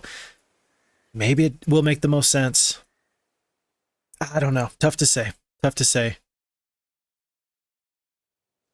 In fact, Myra can clear this out, sure. But because Ivan is going to want this +1 defense from this fort, I might as well let him do it. I'm just kind of thinking here. I think I'm actually going to head back. Is there anything else Myra should do? Well, we can clear out this. With this army, can I beat lots of air elementals? Probably not. Probably not. I really wanted to get the giants because I didn't want to forget. I didn't want there to be any problems. But now I'm wishing I had waited, gotten the steel golems now, because with the steel golems I could absolutely beat the air elementals. I still want to be effective with my split armies, but I'm struggling right now to try and figure out exactly how I should do that. I'm just going to wait 1 turn. I'm going to wait overnight, and then I'll figure out what to do there next time. There's lots to do here. I got to get this magic garden. I can get it before the beginning of a new week, and that'll be really, really nice just to pick up that extra potential 5 gems. Vesper is the one who's got those artifacts that we need to get back to our main hero. The western town, our main hero being Ivan. Might as well pick up the experience. Hey, basic logistics. It's free gold. Free gold. At the cost maybe of a couple of resources from these windmills, but such is life. Plus 1 extra spell, a 3rd level spell. Vesper could use this because he has the basic wisdom. Let's go find out what this is. I don't know if Ivan is going to pick up the wisdom or not. It matters in our calculations, but otherwise we get a wonderful spell like this, View Towns, and this is about to be massive. Folks, this is tremendous. View Towns is such a good spell. Causes all towns and castles across the land to become visible. This is one of my favorite spells. It's on par. Maybe it's better, maybe it's worse. Is it better or worse than View Heroes? Very tough to say. I think View Heroes has more value long term because View Heroes can be updated to keep track of the enemy's movements, and for that reason I think View Heroes is better, but View Towns right now is wonderful. Oh my goodness. Oh my goodness. So you can see on the adventure map, it's very clear to see there through the darkness what colors these towns are. But it looks like barbarian, barbarian, barbarian. And the split is 3 red barbarian castles, 1 barbarian green castle. Then yellow has 1 knight faction town and 2 other smaller towns that they've not upgraded. And then there's 1 sorceress. Wow, there's a sorceress castle right there. We should really push to get that sorceress castle. Those troops over there are going to be excellent. And by now, I'm hoping that maybe they've gotten phoenixes for us.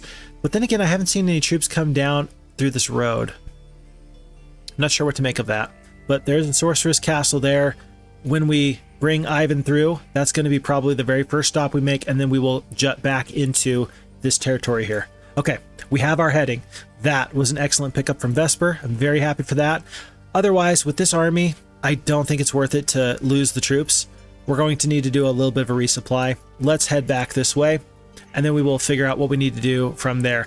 Luckily, Ivan's going to be able to hit the stables on day 1. By the way, before I forget, he currently has 1,200 movement points. It's 1,210 movement points.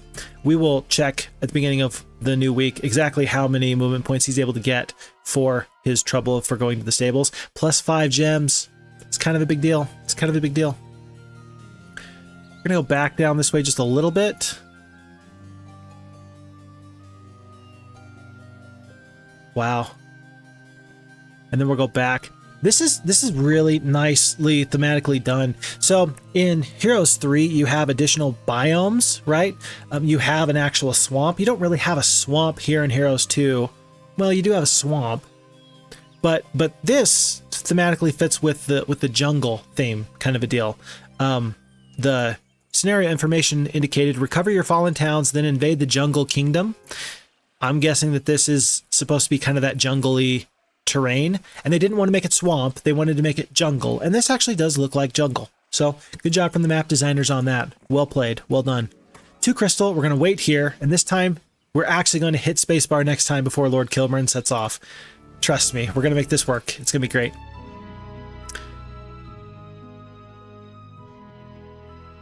We are still way too far away from the upgraded Cloud Castle. I think now is a good time to pick up the library, and then the Archmagi, and then the level 2 Mage Guild in that order of importance. Well, you can only get 1.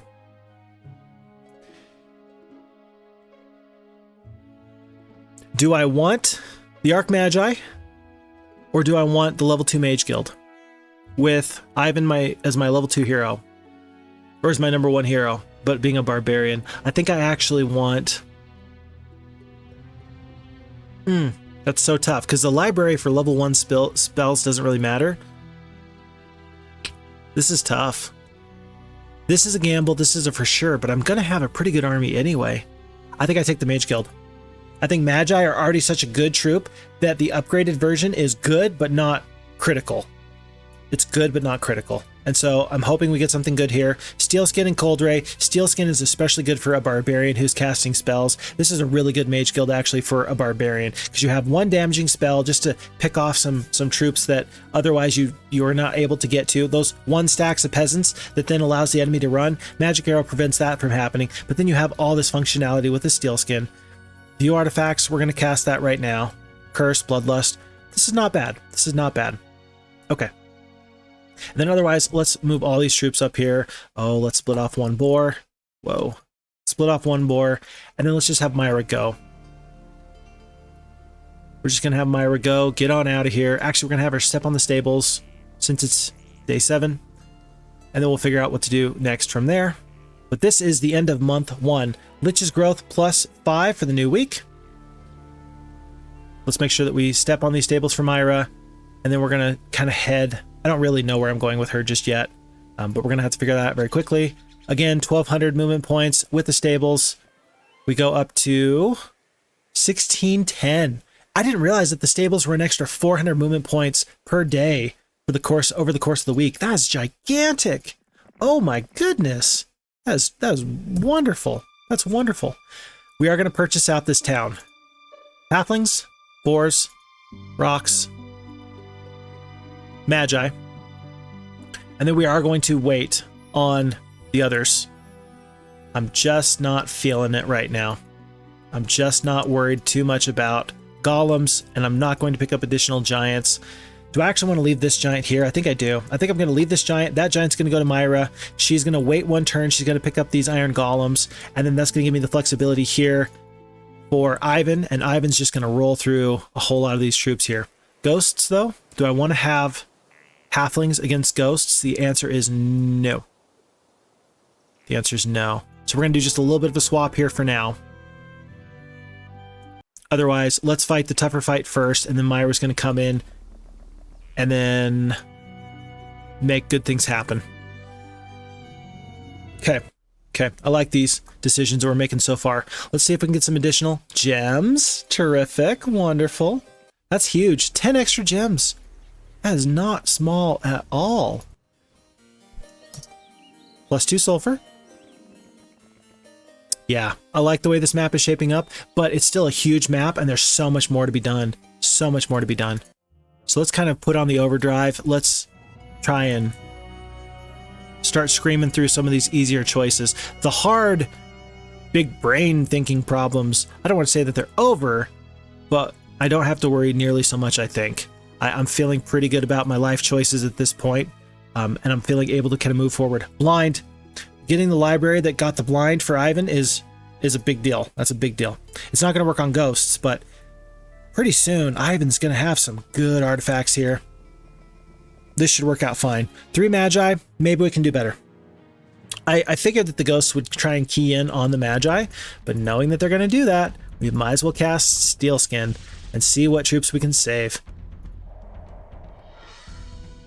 Oh, I'm sorry. Did you really want to try and kill me? Aw. Someone having a hard time because my defense is too high? I should not taunt the undead, by the way. Just in general, it's a good practice not to taunt the undead, because if anybody is going to make you regret that, it's probably a whole bunch of undead troops. Well... Oh, it doesn't really matter. Whether I attack this stack of 6 or the stack of 7. The only reason why I didn't attack the stack of 7 with these rocks is because I wanted to try to avoid maybe doing enough damage that would be worrisome about losing one additional troop. That morale is coming in great. Blood morale feels really nice. Feels really nice. And I think we're going to avoid it. Yes, we are. We're going to lose only 1 magi instead of 3. Always nice to see. Oh, never mind. We lost 2. Oh. I'm still happy. There is through a clearing, you observe an ancient artifact. Unfortunately, is guarded by a nearby genie. Do you want to fight the genie for the artifact? This is the biggest coin flip ever. This is so terrifying, because I'm going to have to end up using 6 spell points because my boars are going to go first, and then I'm going to blind the genie, and then I'm going to attack the genie with everybody else, just so I don't lose 6 magi on that 10% chance that they half my stack. Well, unless that happens. Okay, never mind. But then we take our prize, the Staff of Wizardry, +5 spell power. Oh my goodness. Wow. All of a sudden our blinds are going to last forever. And now I'm thinking to myself, well, I kind of wish that in that arena I'd taken the +1 defense. But that's just kind of how it goes. 2,500 gold, 3 wood for a +2 to attack. Absolutely. There's no other things here in this little alcove, but let's pick up this fort. Actually, we don't need to fight these pikemen to get the fort, but we will, because that Shrine of the Second Circle, that level 2 spell might be okay. Let's just go right around these gargoyles. Wow, these gargoyles are guarding absolutely nothing. 32 goblins, up to 74, little extra gold. And yeah, these gargoyles are just standing stone still. Get it? Get it? They're gargoyles? I'm sorry. I'm sorry. This is a good time to just leave. Just close down the video and just never come back. Just say, if we're going to do that kind of humor, then I don't want any part of you. I understand. But before you go, just tell me, was it all worth it? Was it all worth it? All the good times that we spent together before you left because my dad jokes were just too bad. I am a father, though. I am a dad, and I love being a dad. I got a great kid, He is one of the best things to ever happen to me, and I was totally not ready for him. And fatherhood has just been good for me as a person, and I'm never going to regret it. And I'm probably going to end up doing it again. Probably going to have more than just one. Okay. So we've got Vesper and Myra. I think that with these combined armies, we can actually kind of move into this territory pretty well. With the golems, we can definitely take out the air elementals, and that'll free up some of this time that Uncle Ivan has to spend fighting these enemy troops. Aha! For the first time, we see a new enemy. We have the red hero here. He is just out of our view. We are not able to click on him and see what he's up to. But that lets us know that for Lord Kilburn, do we want to go get this water wheel? Probably not. Probably not. Let's just go get these other windmills and try and stay alive. Might as well pick up the gazebo. It's not too far away. Do I care if Vesper or Myra fights these fights? Well, Vesper's got some good spells. No, he does not. Myra has the better spells. She gets all the troops. She gets all of this. The power ring with the extra spell points, the white pearl. Yeah, not sad about that decision at all. I think there's some tactical value in having a speed 6 creature over having 15 halflings. I'm going to do that. Vesper is going to... Well, we're going to consider real quick. We've got 30 out of our 40 spell points. I guess I will keep the white pearl on Myra for now. I think that Ivan's going to do just fine with what he has. It'll be okay. We'll grab stuff later. And then there's the view artifact spell, but we already had it, so there's no problems. Okay, let's go get that sorcerer's town. We have dilly-dallied long enough. Perhaps I've even lost a tactical edge that I could have otherwise had. But we do not know. We will only find out later. We're going to go on through here. I do see Jezebel coming up, and I think that she was actually the strongest hero for green at one point. Let's just check our Thieves Guild now. So, Jojosh. What is your name? Jacqueline? Jojosh, Jacqueline, and then Ambrose. Those 3 heroes. Those are the 3 that we need to look out for. Jojosh was actually a hero that we defeated earlier, wasn't he? I guess green was able to find him and repurchase him. That's always a little bit sad. That's not ideal. We do have the most number of towns, or at least we're tied for it. We do have the most number of heroes with 5. And then we have, as far as castles go, we have 2 castles, and that puts us second. So red does have, I think, 3 barbarian towns. Red is probably going to be our biggest enemy, but if you are fighting barbarians with wizards and you have some titans, I anticipate that long term you are absolutely going to overwhelm those barbarians, even if they got 3 castles to your 1. Even if you have 3 castles to their 1. That's a tough question, and I don't know the answer to that. We'll find out, though. We will find out. Maybe I should have been upgrading this town a little bit more. Nah. At this point, I'm happy that I've got these base level troops here just waiting in case I really need something. Otherwise, I'm going to want to make sure that this sorcerer's town is fully optimized. That's going to be my real priority. Again, because these Grand Elves are speed 6, they're all going to get to go before we really get to go. Now is actually not a bad time for a blind, though.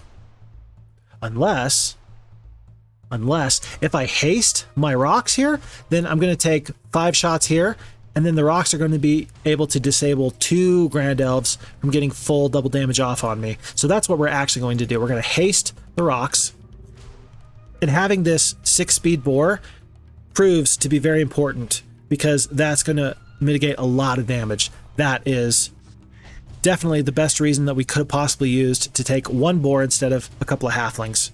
Big deal. That's a big deal. Okay. Yeah, we're going to lose a lot of rocks, and that's okay. But otherwise, we're going to get down this battlefield. We're going to take care of business as soon as we can. The steel golems, again, they're meant not for this fight. They're meant for the next fight against the air elementals. Boar is just going to sit right here. He might even take... Yep, he took the retaliation there. I don't love it, but his job is really just to jam up this stack of Grand Elves. Huh, okay. And then, because we're already there, let's do this. Yeah, this worked out much better, and I'm much more for it. In fact, this is going so well, I'm just going to hit Q from here on out, and the battle should end very, very well. I guess that we still lose about the same number of troops. somehow. I actually have no idea how that worked out that way. I really don't. I'm a little bit shocked. I'm definitely surprised. Shocked is maybe the wrong word, but surprised is absolutely correct. The giant is a little bit faster than the steel golem, so he's going to be closer to the bottom, but otherwise, let's fight these air elementals, and it's going to be off the strength of these steel golems that we do overcome. Those losses are absolutely acceptable. That's exactly what I expected would happen. And now we finally have this gold mine that we've been staring at for 4 weeks. And this stack of gems. There's 4, there's 6, that's 10 extra gems. We are still too far away to get Titans right now, but we might have Titans coming down the pipeline within the next week. That is going to feel pretty good. Plus 1,000 experience. There are some troops here. Do we pick them up? Do we pick them up? I think so. I think I want Ivan to have plenty of troops. I want him to feel very confident moving forward. And that's sure going to help. That's sure going to help. I think that maybe with these troops and these troops, we try and stick close to this mountain range, avoid these fights here, and go straight for this gem mine. I think that that's what we're going to do. We're going to pick up these resources here, and then combine armies, and then just move towards this gem mine, because that's eventually where Uncle Ivan's going to be. And so if we get chased by some enemies, that's going to help us move into a defensive position. We're going to keep those heroes alive. There's no sense in losing heroes if we don't have to. And that's a level 3 hero. That's a level 3 hero. Lord Kilburn's got the basic estates. He's got the basic logistics. And Mandigal's got basic logistics. Yeah, might as well keep these secondary, tertiary heroes around. I would consider them both tertiary heroes. Primary, secondary, tertiary. That was a little weird. Wraithmont went into this town and then he just sat there. That's a little strange. He does not have Cyclops. He's only got a few Ogre Lords. What's he been doing this whole time? He's not their primary hero, though. I think it was Joe Josh. No. Jacqueline is Red's primary hero. Who is this hero over here? That's Jezebel. So we haven't seen either of those two heroes primary heroes. Is Lord Kilburn going to be the best choice here, or is it going to be Mandigal? I think it's actually going to be Lord Kilburn. Because he's got the leadership, he can mix troops much better than Mandigal can. And that's just fine for me. Mandigal actually does a better job of simply being a runner because of the logistics and the pathfinding anyway. So this is a very weird little hodgepodge of an army, but I'm all for it. I think 1 stack of goblins as a power stack, and then the peasants can kind of be defenders for these shooters. That's probably going to work out best. And the Mandigal's going to have the 1 boar, so he's going to be very fast. He should be able to evade the enemy, stay on these windmills, and maybe get myself 1 more week worth of great troops. I was going to head into this town. I'm going to actually head down the road because I've got Vesper right here. Vesper can absolutely run troops for me. And I'm kind of thinking to myself, well, what else is he going to do? We're going to wait until tomorrow to pick up these troops here. But we are going to pick them up pretty soon. We have plenty of gold. We find the Holy Pendant. That makes us immune to curse spells. Oh, wait a second. A surprise turn in the landscape finds you in the midst of a grisly scene. Vultures picking at the aftermath of a terrible battle. Your cursory search of the remains turns up an enchanted hourglass. That is an additional 2 spell turns for the duration of any spell that is cast.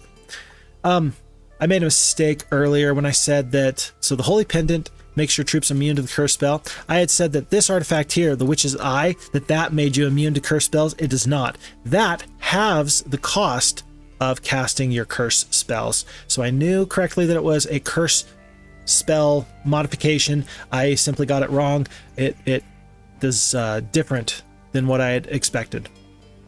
My apologies. My apologies. I'm glad I got the opportunity to be corrected there. Vesper is going to buy these troops now. There's no sense in waiting 1 more day. Oh, let's just go to the well and hit the M button, purchase all these troops, and bring them all down in to our army here. And then before Ivan gets too far away, we will be able to resupply. Okay, and Lord Kilburn now has the best army. And we're going to hug the mountainside, stay out of the vision of Wraithmont, and go in that direction. Wraithmont looks like he's kind of wasting time here a little bit. I don't really know what to make of that. Lots of wolves. I'm going to pick up these ruins. Yeah, I'm going to pick up the ruins. I'm going to combine these steel golems. I'm going to buy 11 Medusa, and that's going to be a big deal in fighting these armies. Yeah. If I can roll through wolves, if I can roll through iron golems, I'm telling you, there's got to be a crystal mine over in this direction. There's got to be, because we haven't seen crystal anywhere else. We got 21 crystal. We've been able to pick up a lot, but we haven't actually found a crystal mine yet. And that's just kind of important. That's kind of a big deal. Vampire Lords are a really tough army. I don't know if I want to tangle with those. I'm going to opt to go west instead of north in this case. And then let's make sure that we are able to resupply. Vesper is going to be very undefended here. We're going to take basically all of these troops here. Whoa. Steel golems instead of centaurs, please. Thank you. And then Ivan is here to fight this sorceress town that we know is right here. We can reach, we shall, and it looks like it's pretty good. The town of Forder Oaks, they've got up to unicorns, and that's good because I said that I wanted to pick up phoenixes for my army. That means that I'm going to be able to be not too far away from that goal. 106 halflings lost. I hope we can do better. Why are they targeting the halflings? I've got 12 magi. Why are you targeting the halflings? You're not casting spells against the halflings. Are all of your ranged troops simply trying to ruin my halflings? That's so rude. Please don't do that. As far as things I can do, I can blind this big stack. And I'm guessing that, of all this damage that's done, 2 Grand Elves, 3 regular Druids, it's really going to be the greater Druids that is a problem. The Unicorns aren't even a problem. And so I could blind, but then they might have a Dispel, they might have a Cure. I think I am best off actually... Well, if I haste the rocks, they're not going to get to go before these greater Druids. If I'm going to get the opportunity to maybe mitigate damage, it's going to have to be a blind. I could Seal Skin. I could Curse. The Curse would be okay. I could just do 180 points of damage. How many would that kill, actually? 7?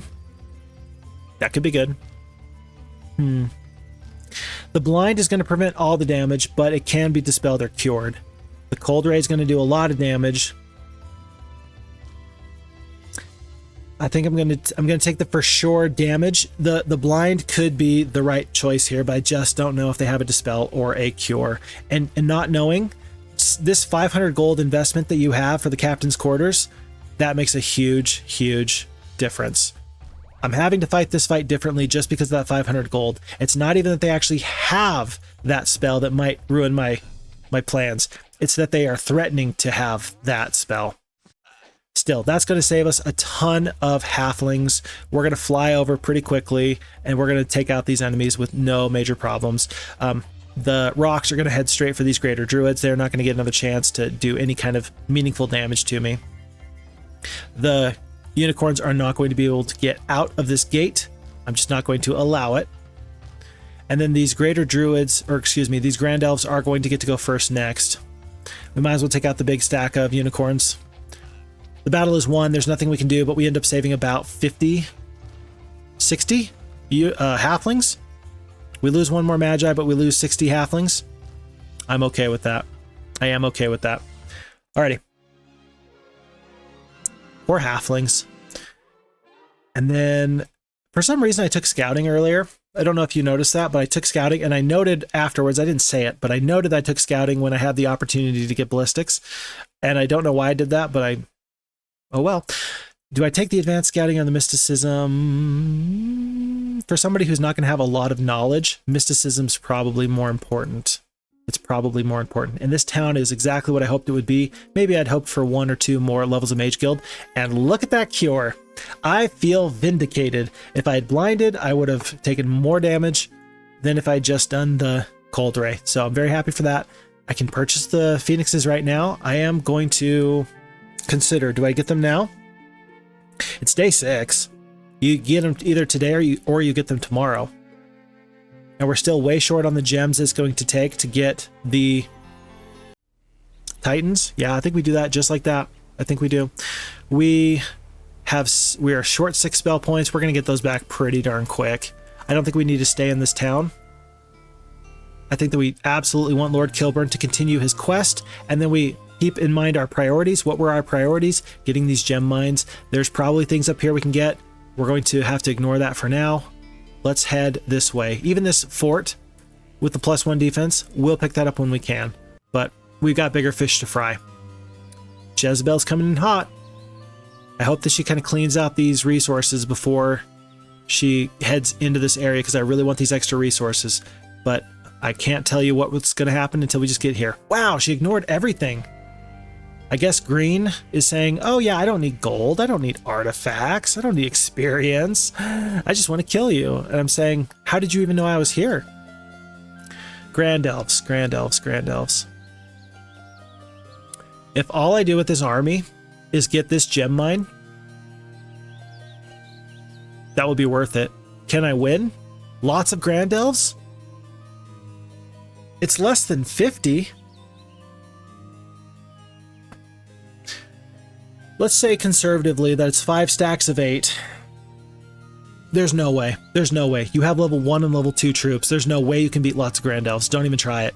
You're talking 5 stacks of 8 or more. 8 to 10. Nope, I want no part of that fight. The troops cannot beat that, and Lord Kilburn has no spells. There's nothing I can do. We are not fighting those elves. I have a better chance of beating these iron golems, truth be told. I really do. I really do. There's some freebies here. Let's just have Vesper explore into the darkness. Let's have Myra explore into the darkness. Wow, there's still some resources left here on the ground. What's this? Is this my crystal? Yeah, there's my crystal mine. I knew that there had to be a crystal mine somewhere over here, and I'm happy I was right. Boars. Yeah, we could take out boars. So these vampire lords are guarding it. Looks like probably this pass into this area. There's an oracle, maybe something else guarded here. I'm not sure what. We'll have to wait and find out. I see that there's a sawmill. I see that there's, a good artifact there for a +2 for spell power. I care much more about, again, getting in this gem mine. Let's do that now. Pikemen want to run. I'm not going to let them. They are just free experience points to me at this time. +1 defense, and then this artifact is a +3 to attack. Oh, I know I'm saying that I have this priority. I know I'm saying that. I can't help myself. I cannot help myself. I don't think that Jezebel with slow troops, with the peasants, can reach me here. I am going to outrun her, and I'm going to play things a little bit dangerously. I like danger. Danger is my middle name. Actually, I think that everybody would agree that I'm fairly cautious when I'm playing Heroes of Might and Magic 2. I think that pretty much everybody would agree with that I am very, very conservative. And when you're doing a blind playthrough, that makes a lot of sense, actually, to be conservative, because you're able to mitigate risks. You're able to make sure that you don't have to restart. And that works well for me. I like that. That's a play style that I appreciate anyway. But I also recognize that some people are able to play a lot faster than me because I'm being so cautious, and that doesn't hurt my heart too bad. As you are walking along a narrow path, a nearby bush suddenly bursts into flames. Before your eyes, the flames become the image of a beautiful woman. She holds out a magnificent sword to you. The Dragon Sword of Dominion, +3 to attack. Ivan is looking so good. He is feeling really top-notch. Really good. We're going to get the observation tower and then circle our way back here. This observation tower is huge. 1, 2, 3, 4 observation towers. Oh my word. That's been so very, very nice. Let's see if we can save Mandigal. It's not likely, but we will do the best we can. That's +2 sulfur. That's +2 ore. And then we are again going to stay out of the enemy's sight and just try and move this way. Note that it was Month of the Lich, and so there's liches. Are there any liches that are guarding a path that was previously open to me? Right here, these halflings are not easy to get anymore. This shrine of the second circle. You can't get that. Wow, my stables. I need to clear out those liches there. Anything else? Anything else? Nope. Maybe these ruins. Not too bad, though. Shrine of the third circle. Vesper can use it. Identify hero. Identify hero works on the whole map. I thought that Identify hero only would have like a certain radius around you, but it's actually a terrifically powerful spell. It is a 3rd level spell, so you're losing some other spells that you might otherwise have, but power level wise, it's not that bad. Enemy heroes are now fully identifiable. Right click, Wraithbont, level 4. He's got, 1100 movement points. He's got 6, 2, and 2. He's got some good stuff on him. These armies, level 8 Jezebel, level 4 Wraithmont. This is going to be interesting because I'm not sure if these guys are allied against me or not. I'm guessing that they probably are. I'm guessing that they have not been fighting this whole time. That would be terrific for me. The longer that they would want to fight, the better. As it stands, I'm guessing that we are going to have to defeat each enemy one right after the other. Maybe it matters then who gets this town.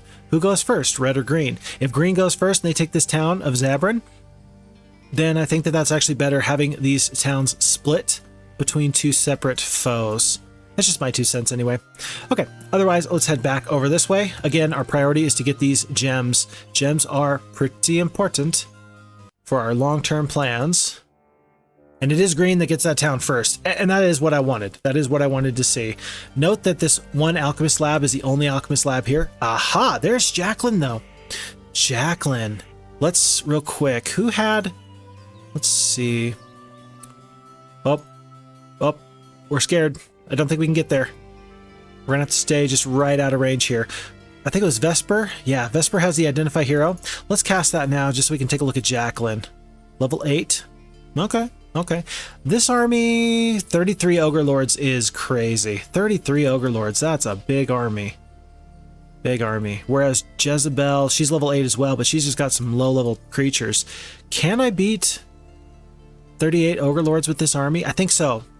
Steel Golems in this case are actually doing work for me, especially considering that we have so much attack skill and defense to back up what we do have here. This observation tower is nice. There's some additional sulfur. Mercenary camp. Heart of the Magi in just this wide open weird spot. Not bad. Not bad. Another magic garden here. I'm going to keep these Medusa here for now. Let's go get these Griffins though. And just kind of move our way through here. Haven't seen much in this way. Maybe this is just a little alcove that will stop because of the mountain range, or maybe there's a little bit of a path that will take us to some other lands here. I do not know. If this sea of green is just the buffer between me and the enemy, that's interesting and something to be aware of. We have talked about whether or not we get just the straight up gold, or if we do get some experience on Myra, the level 8 wizard. At this point, it's not bad to get experience on her, but I think she's getting enough experience just by fighting these fights, just by going through all these enemies. And look at this nice cache of resources. Very nice, very nice. Okay, maybe Vesper can see what else is going on here. With these troops here from the Sorceress Town, Vesper can all of a sudden do some damage. Maybe he can clear out all this. Minotaur Kings, maybe not. Nomads, mummies, yes. Grand Elves, sure, if you have Phoenixes, you can do that. And then otherwise, Lord Kilburn runs to safety, and Mandigal somehow is the one who is really on a knife's edge. Really on a knife's edge. I don't think I'm going to pick up the upgraded cottage at this time. I don't think I'm going to get the Mage Guild. Ivory Tower. Let's pick up the Ivory Tower now while I'm thinking about it. We do have a lot of wood and ore. That's going to go into the gem production again. And then maybe I try and get Mandigal back this way so that he can be the one to pick up my Titans and then burst through these Minotaur Kings and surprise the enemy here in the center. Not a bad plan. Let's see if it comes to fruition or not. Wow, you are making an absolute beeline towards me, and that's bad because I know that these heroes can bust through these Minotaur Kings. I know that they can do that. And if they do, I'm in bad shape. I'm in really bad shape. Mandigal needs to sprint away. I think he can outpace Jezebel. But if my Titan production is threatened, I'm having a real bad time. I'm having a real bad time. Let's do this now, though. We're fighting these iron golems. We're taking out what we can while we can. We'll go get this graveyard, because it's just a free artifact, and it could be an excellent artifact. Graveyards are one of those things that I love, because if you can clear the barrier of 100 mutant zombies, you can get a really bad artifact, sure, but you can also get a tremendous artifact. I've picked up pieces of the greater artifact of Andoran. I've actually seen one time, it was on Ghost Planet. It was great. Ghost Planet is a scenario that you can play here in Heroes 2. I went to a graveyard and I got the Battle Garb of Andoran. I got the Battle Garb of Andoran. So it doesn't matter. You're not limited to a basic or rare type of artifact. You can get any type of artifact in the game, and they are classified differently. I still need to do some more investigation as far as what artifacts mean as far as their coloring. Is red basic? Is blue like terrific? What's purple? What's green? Is green just indicating that, oh, this is like a resource type of artifact? Is blue just like, oh, I affect luck and stuff? I need to do some more research on that, but I'll take a look in a little while and I'll figure out what the portraits mean for our resources and what the color coding specifically means. 4 phoenixes, hallelujah, plus the sprites, knowing that we're going to end up fighting some of these other flying creatures, or excuse me, not flying creatures, but the ranged creatures. I think I'd actually rather have... Well, I got space for the unicorns here, and I'm going to take that now. This is actually a pretty great army. These Grand Elves are much tougher than I thought I would have. I didn't realize the enemy did not buy out all of their Grand Elves. So 27 Grand Elves is a huge plus, huge bonus. Here's a gem mine in the very corner. I did not know if we would have another gem mine. In fact, I did not anticipate that we'd have a gem mine. It's tucked away here. I'm glad we got our gem mine here, but knowing that we're wizards, that means we're going to have 1 additional gem being produced every day. That's excellent. We're not going to get the Titans just this very second. We're going to wait. I'm going to plan on ending up trading for them next turn. Maybe I shouldn't have spent all those troops on these sorceress troops. Maybe I shouldn't have spent that much gold on these sorceress troops, because maybe I'm about to be in a little bit of a tough time where I have to get my upgraded Cloud Castle, and that's very expensive, and then purchase out troops to defend this town. I'm a little scared. Let's see what happens. Green backs away. Red. Oh no. Red comes straight for me. Red comes straight for me. Red is making a beeline in a way that I mentioned earlier, that the FHeroes2 AI does not end up... The AI for FHeroes2 does not make you deal with an omniscient AI. It's fair. They have to deal with whatever else they have going on. They have to actually explore the map. But wow, they are immediately going in a direction that I don't like. I do not love what I'm seeing so far out of that. We do have an additional haste. Let's see, 1, 2, 3, 4, 5, 6. If I haste this giant, he can get across the battlefield. And I think that'll do me well. That will do me well. Here.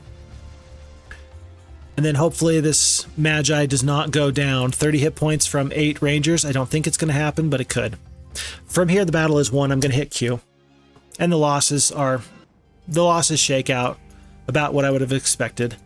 I know that I would love to get back and defend this town with Myra. She's too far away. It's not going to matter. She might as well stay out. Oh, and get this artifact here. This is a sack of gold. That's a big artifact. That's a big artifact. We'll take those losses. We are about to have no problems with gold between the purse of gold, which is 500 gold per day, and then the sack of gold, which is 1,000 gold per day, plus 1 gold mine here, plus 3 castles. Gold's actually not going to be nearly as big of a problem as I thought it would be. Mummies, no problem. Sulfur. But really, while I'm out here fighting these other fights, my mind is back at home. And I'm considering myself, well, am I going to purchase another hero to guard my wizarding castle? Or am I going to, I don't know, am I going to try and just use the captain's quarters? I do not know.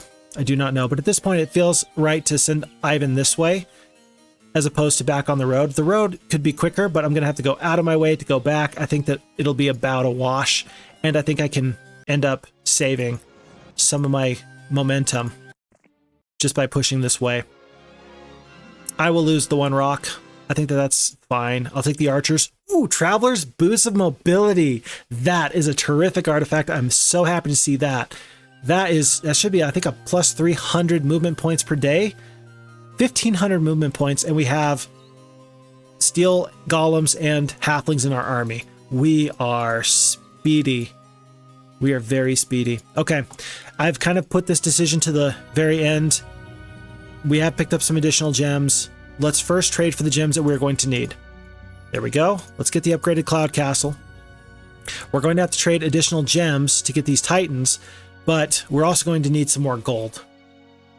We're definitely going to need some more gold. I think that we wait on the Mercury. Mercury is the only resource that we don't have a mine for. There is the mine in the middle, but I think that we trade crystal. I think we trade sulfur, wood, and ore to get gems and gold. But we're going to have to do this carefully because otherwise we might have an abundance of gems, but not enough gold to actually purchase the Titans. So first off, let's get to 10,000 gold. Just like that. And then let's get to 4 gems. Do it like that.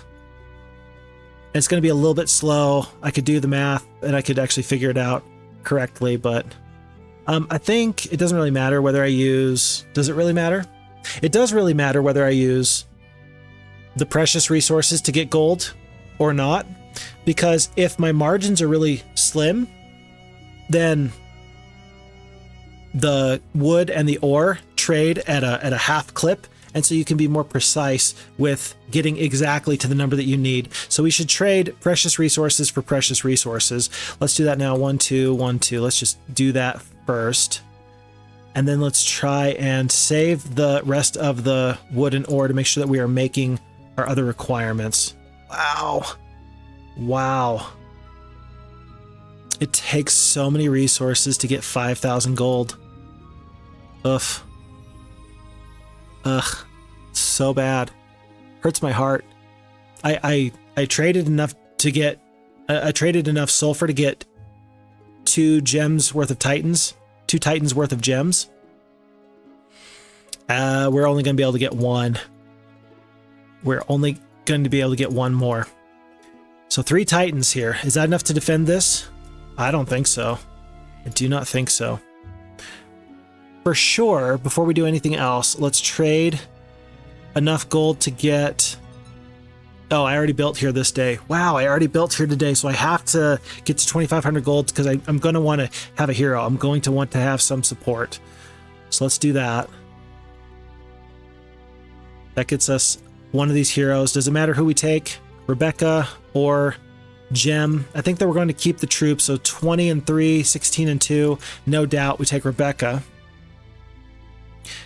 And then who are the next best troops to get? I think you want at least 1 Archmagi because then they can potentially cause some confusion amongst the enemy if we are able to get a good shot off with their 20% chance to dispel beneficial spells. And then with the rocks, having at least one flyer, one small group of flyers would be really nice. Again, I'm not trading for my Mercury, but I will trade for pretty much everything else. Pretty much everything else. Let's do it like that. 2,500 gold. Let's call it 4 rocks. 1 more Archmagi. And again, with Titans were the primary thing that we were purchasing there. Just filling out the rest of this army provides some cover. Having a spellcaster is big. 3 knowledge is better than the captain's quarters with what I would have gotten there. I think I'm okay with this. Left turret, right turret, I would have liked to have had it. It may be that they can't reach me this turn, but I doubt it. If I have 1 more day's worth of gold, I'm going to be feeling much better about this defense that I'm going to mount against these troops. Otherwise, help is coming, and if Ivan is able to get his hands on those Titans, we're going to be in great shape. Let's see what happens.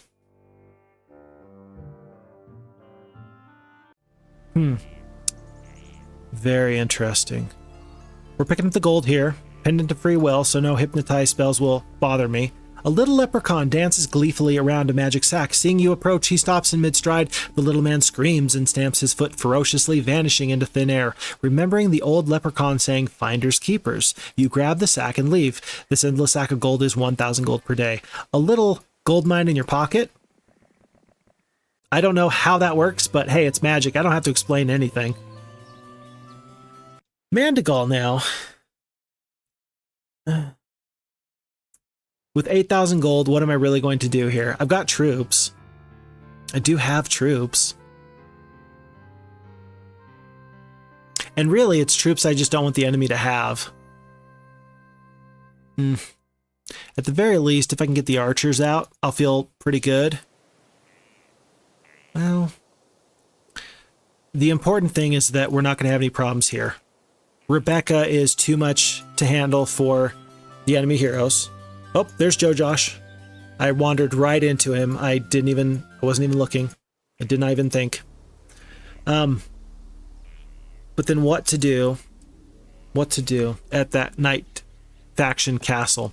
You encounter the infamous Black Knight after a grueling duel ending in a draw. The knight, out of respect, offers you a pair of armored gauntlets. That's +1 to defense. That'll be very nice on Ivan. But if I am able to get rid of some of these troops, maybe I get in here and then I just get out. Heck, I can maybe beat Wraithmont. I could probably beat Jezebel. And it's 10,000 gold. Yeah, but that's 2 Titans. That is 2 Titans, though, that you're going to miss out on if you do that. I'm a little far away from additional Titans getting to Ivan anyway, though. Let's just do this. Let's get the archers. Let's get most of the archers. Let's go down to 25. Let's get most of the pikemen. Let's go down to 15. Let's get the rest of these in swordsmen. Let's make sure that we leave plenty of peasants for the enemy. I would love it if they picked up some peasants. And then let's just run. With this army, I think I can actually do a little bit of damage out here. At least I'm a force to be reckoned with. Actually, let's go the back route. Let's go the back route. Yeah. Yeah. Let's get some opportunities here, because that's a huge cache of gold for what? Lots of mutant zombies? I can beat that. And then we will get some additional insight into what's going on into the enemy's territory here. Rebecca is going to stay at home. She's not going to do anything special. She's going to wait. She's going to wait. And then we are going to give up this town of Drakenran for free. But I don't really care. It's amazing that somehow you lose all your troops and they only lose 1 orc. But I think that's exactly the way that this fight's going to go. Let's just hit auto combat and just kind of see how this goes. Okay. I don't think I'm even going to kill 1 orc. Oh, there we go. I was able to kill 1 orc. It took 2 shots from the archers to take out 1, but from here, there's nothing else to be done. Maybe my peasants? No. No. That's how that fight goes. We actually do get to have this town for 1 more day. But this is really where I say enough is enough. I will lose some troops that I will have to fight later. That'll be just fine. So be it. Lots of vampire lords. I don't think I can beat lots of vampire lords. That is too tough of an army. And for what? An Ankh and an Oracle? I'm not saying I wouldn't like that. I'm just saying that I don't think that it's going to be really cost effective for me. These troops are getting into a huge stack of Horde of Elves. A Horde of Elves. Oh, that's a lot. That's a lot. Let's take out... well... Let's have Myra go back. Back towards our basic home area. Let's fight this fight. This 1 boar is going to make it so we can do something nice. What are we going to do here? We're not going to be able to stop as many Grand Elves as I would like. I feel like the haste on the rocks will encumber 2 troops. A steel skin on the halflings will save a lot of halflings. let's see. 5 attack, 8 defense. So I'm taking 15% reduced damage from these Grand Elves. If I do the +6, that'll be an extra 30% damage reduction. I think well, yeah, but if you steel skin the halflings, then if it was me, I would just start attacking the magi. So let's haste the rocks. Let's hope that we get good morale on the boars. Nope, no dice. And then let's have the rocks encumber 2 stacks of these Grand Elves. And we're just going to have to take our losses. Unfortunate, but remember the majority of those elves, or excuse me, the majority of these halflings actually came from those halfling holes. So very sorry to lose them, but very sorry to lose them all the same. 58 go down. I don't care about these towns. I do care about these heroes though. What I'm going to do is I'm going to just kind of path in this direction. And then I think that Rebecca can actually get the troops here that I want. I think I can meet there it'll take me, if I get the stables, I'll be able to get there before it's time for Ivan to move on. So let's do this now. We need a little bit more gold. This will get us most of the way there. That'll get us all the way there. For 2 more titans. 5 titans. That's a big deal. That's a real big deal. The liches want to run. We are not going to engage. Pick up the stables. And with that extra 400 movement points, we will absolutely travel by road and meet up with Uncle Ivan before the end of the... I keep saying the end of, but before he has to set out in the morning. That's what I'm really trying to say there. Oh, I wasn't thinking about it and I just fought those Minotaur Kings. I was going to exercise a little bit more caution. Ultimately, I'm fine that I did not. Wow, look at all this gold we're picking up. This caster's bracelet is a +2 to spell power. Well, we've come across the Spartan's quarters of a retired soldier. He tells us that he is willing to pass on the bracelet to the first true leader he meets. I need to have at least basic or advanced leadership, and Vesper the Warlock has not that. There's 1,500 gold, 1,000 gold. Wow, 6,500 gold. I would have, if I'd known that I was going to get that, I would have traded for 1 more Titan, but that's okay. That's okay. I might as well just use that extra gold to purchase out the rest of these troops, and I will purchase them out in terms of top priority down to no peasants. No peasants. We don't do peasants. Not worth it. Jacqueline here has kind of put herself in a bad situation. She is their best hero, right? And she is on the wrong side of the map. And whether she likes to admit it or not, she is going to have to be very crafty to avoid Ivan. And I don't think that she's going to be able to make that happen. I think Mandigal is going to start getting chased very, very quickly. Maybe we just send Mandigal all the way through and ignore this gold. It's a lot of gold, though. It's a lot of gold. Let's see what happens. Yep. Okay. Wow.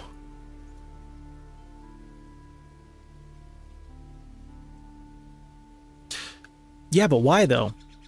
And I know what's happening here. Like, what's happening here is this, okay? Jacqueline, or rather the AI for Red, is saying, look, there's an undefended town here. This town has defenders, and there's this hero here who I can maybe beat, maybe not. And Jacqueline is saying, or the AI is having a higher priority on this undefended, fully upgraded town than it is this not so upgraded and defended town. And so even though it was 1 step out of the way to walk into that town, Red turns and goes this way. So that is what's happening. I know it, you know it. I don't love it, but that's just kind of the reality of the situation. I don't care if I lose Rebecca or not. So Ivan's going to head here on the road, and then Jacqueline's absolutely going to get caught because he is going to have so much movement. He's going to have way too much movement, and she's not going to be able to deal with anything. We're going to take the steel golems. Ivan does have archery, so having 3 sets of shooters is not bad for him at all. We're going to try to get Rebecca out here just so we don't lose these magi and these steel golems, but it's really not my priority. It's not my priority. Otherwise, we continue to move troops back to the center, and then eventually we're going to see, if Joe Josh over in the bottom left what exactly he's going to be capable of.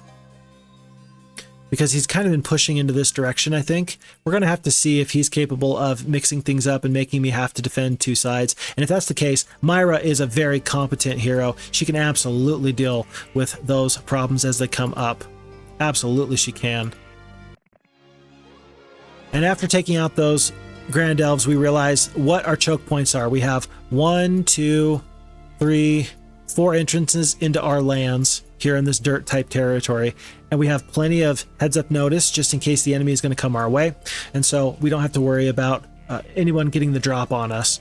These two heroes are pathing towards Mandigal, who needs to get out of there pretty quickly, and then Jacqueline is in a little bit of a tough position. A little bit of a tough position, especially with 5 Titans bearing down on her right now. Goblin growth +5. I would have liked to have seen... Could Jacqueline have gotten to these stables? Maybe. Difficult to say. I really don't know the answer to that. But if she had, that would have been, of course, better for her. But this is Red's toughest hero, right? No, it's not. Castor.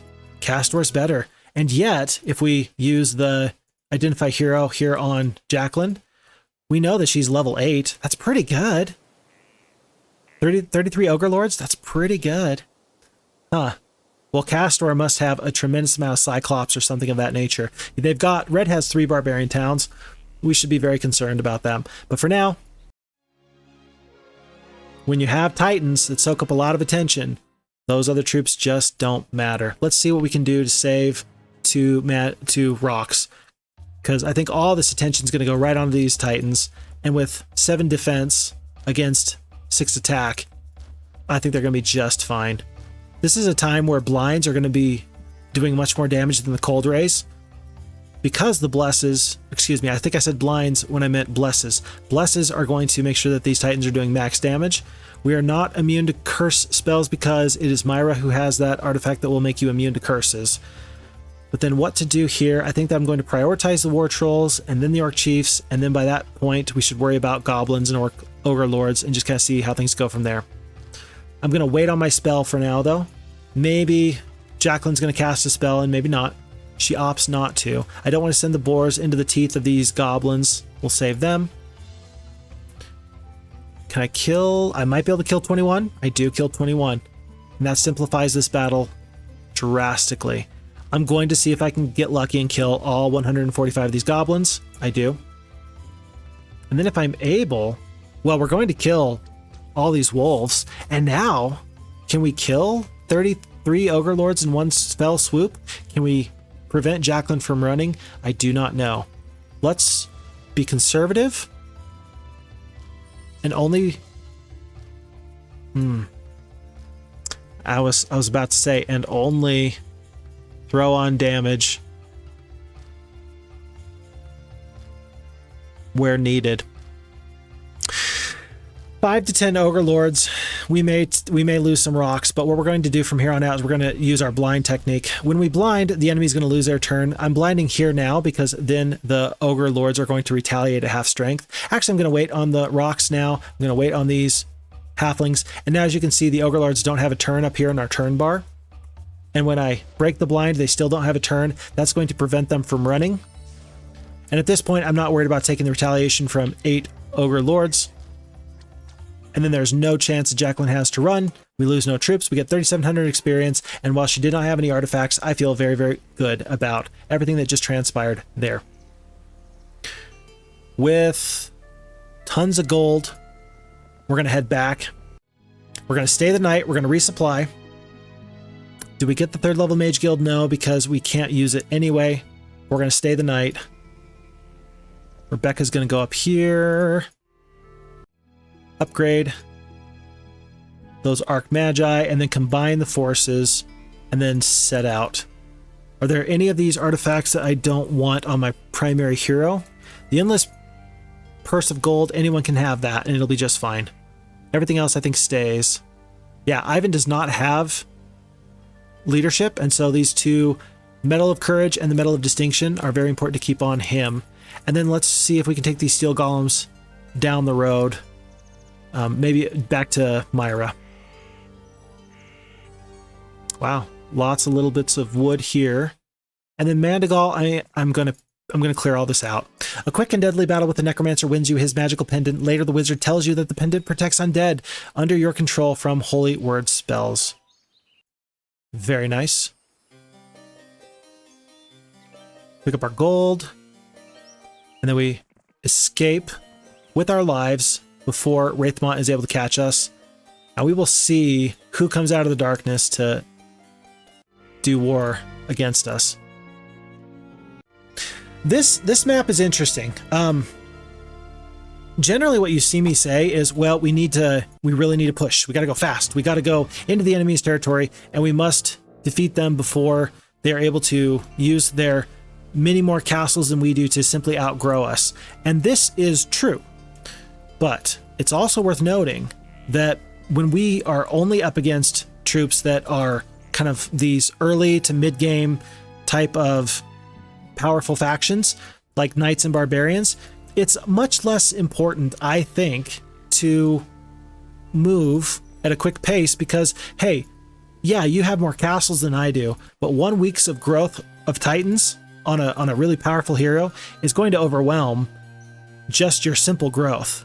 Unless you've got a really good hero backing up whatever else you've got going on, these Titans are going to be enough to overcome your strengths and the many weeks of growth that you have on me. So I think we're going to save the resources for now. Eventually we're going to want to do some other things with those resources, you know, mage guilds and stuff like that. But knowing that I have the wizard town and the sorceress town that's here on the map, then I'm not worried. I'm just not worried about what, a knight town, barbarian. I'm not worried. I think that I've already got this map won. The interesting kind of deal has been the logistics. I think now I'm just going to need to overwhelm the enemy unless there's some big surprises.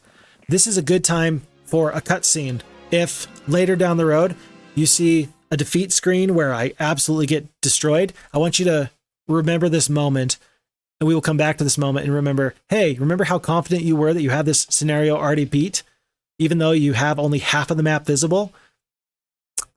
Yeah, I'll remember this moment, and you remember this moment too. We'll pick up the ammo cart, Medal of Honor. Wow, some pretty good artifacts. I'm just fine with that.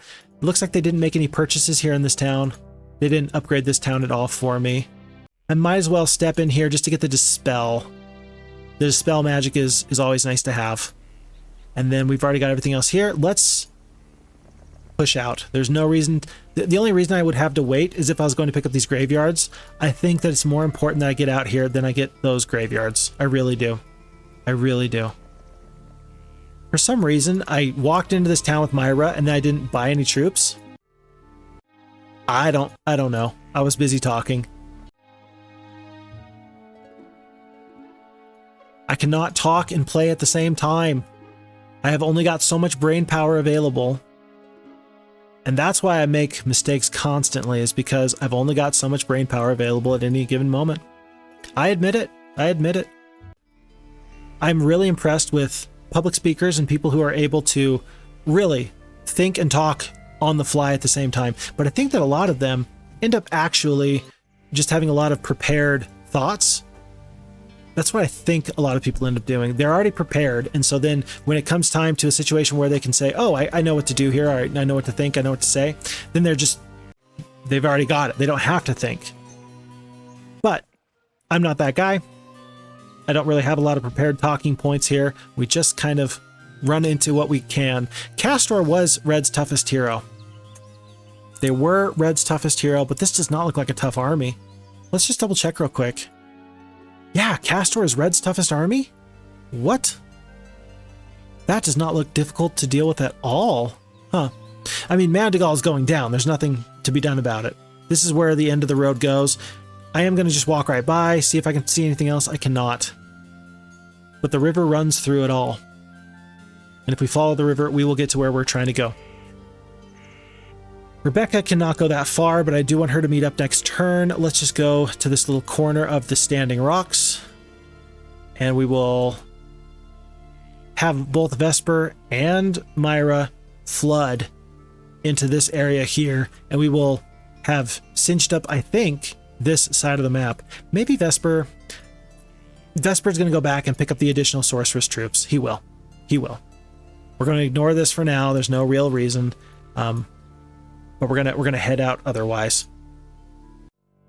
I like the direction we're taking. I'm going to fight this just because I want to see what Castor has. Yeah, you might have a pretty good stack of troops. 18 war trolls is pretty good, but Castor is maybe level 2. That's not very scary. It's not very scary at all. I'm just going to hit auto combat. Just kind of to see what the enemy will do here.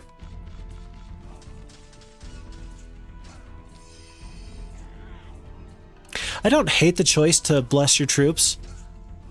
Like, what else are you going to do? But I think anybody can look at this and say, oh, that's not really going to move the needle at all. That's not actually going to matter. But I would prefer that the AI puts up a fight rather than not. And the AI does do a really good job, I think, of putting up a fight. I'm always really impressed with their scrappiness and the choices that they make to balance winning the fight, but also taking out as many troops as possible. I have said in the past that, you know, the AI will simply try and win every fight, and that every single choice that they make is based off of that and not just taking down troops. And I think that I've seen that that's not actually 100% accurate. I think that there are times where the AI will make decisions that I think are specifically geared towards, well, what's the best chance I have to win this fight? Let's try our best to win this fight. But then there are times when the AI will try and just, you know what, I can't win this fight, it's overwhelming, and some little internal, you know, tick of the dice moves over and they say, yeah, let's just take out as many of your troops as we possibly can. I don't actually love this fight. I think that I'd prefer for Vesper and the sorceresses to take out this army here. And the reason is because I think that they just have a better army by a lot. By a lot. I guess we do pick up the greater druids here. Oops. 4,500 gold left. It's not going to be too big of a deal for Myra to go the long way. Myra's army is more... I mean, when 42 steel golems is the best thing that you have to your name, she's more built for taking out these towns here in the middle. Stuff like that. Okay. We might as well pick up the luck because why not? And then Joe Josh is going down immediately. No problems, no problems. Still just a peasant hovel in that town. I guess that the peasants are worth 250 gold per day. It's just what that town generates. The alchemist lab is mostly on the way, so let's grab that. And very quickly what you're seeing is things are happening. Before it was logistics and trying to figure out, okay, how do we get everything that we need? Now we are absolutely starting to pick up speed. And with this huge stack of creatures, now is absolutely the time to fight and win. Now is the time to leverage our advantage of our Titans because they are such a great unit, and even this couple weeks worth of growth is going to overwhelm anything I think that we're going to come across. It is worth noting in that last enemy turn there, though, that we saw for the first time yellow. Natasha, the yellow sorceress. Ugh, that's not a very good army. I'm not worried about that at all.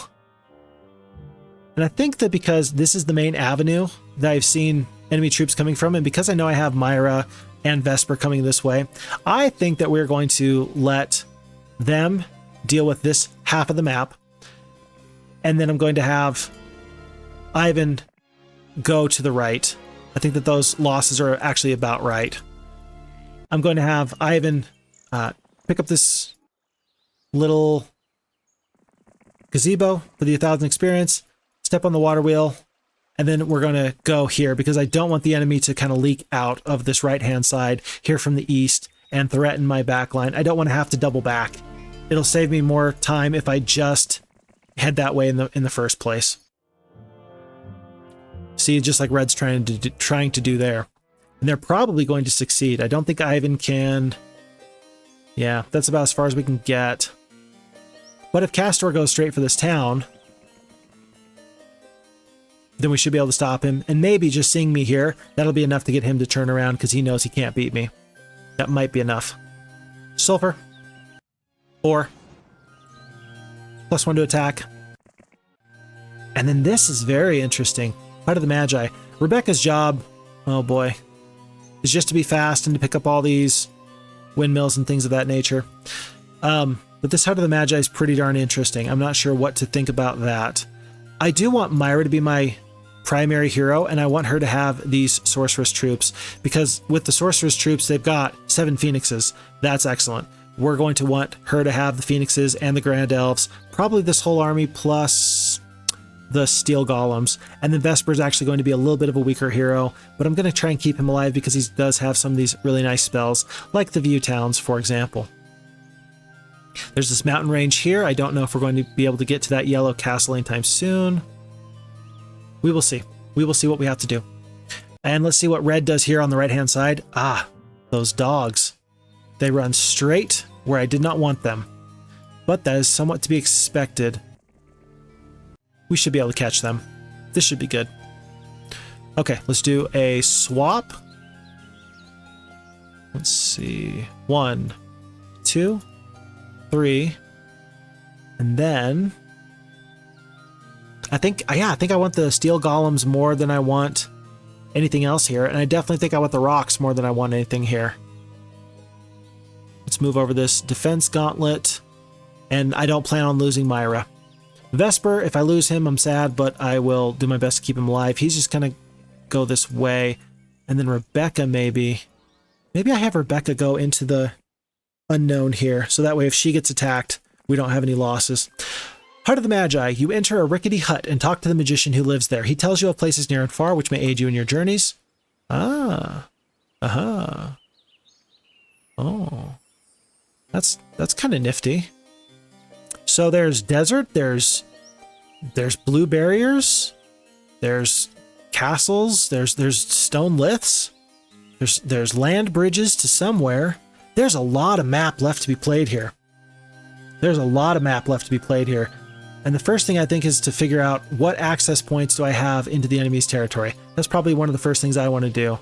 And do I feel confident with 7 phoenixes? I think so. I think so. This is a good army. We do have some good spells. I think that I'm comfortable with this army pressing into the unknown.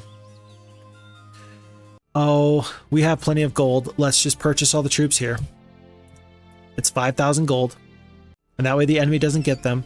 Oh, I guess they did upgrade the archery range so that you can get rangers now instead of archers. That's worth noting.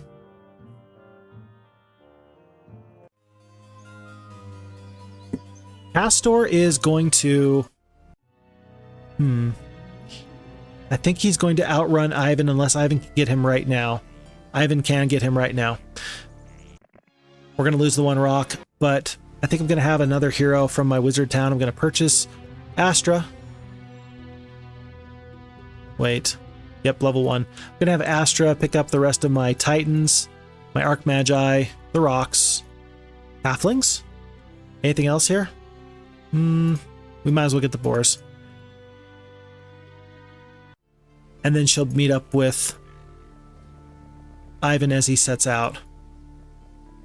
One of the spells I don't use is the town portal spell, where you're able to go from town to town to, do a lot of things. Number 1, you can defend very quickly. You can puppy guard several towns all at once simply because you are everywhere all at once. You can return at the drop of a hat.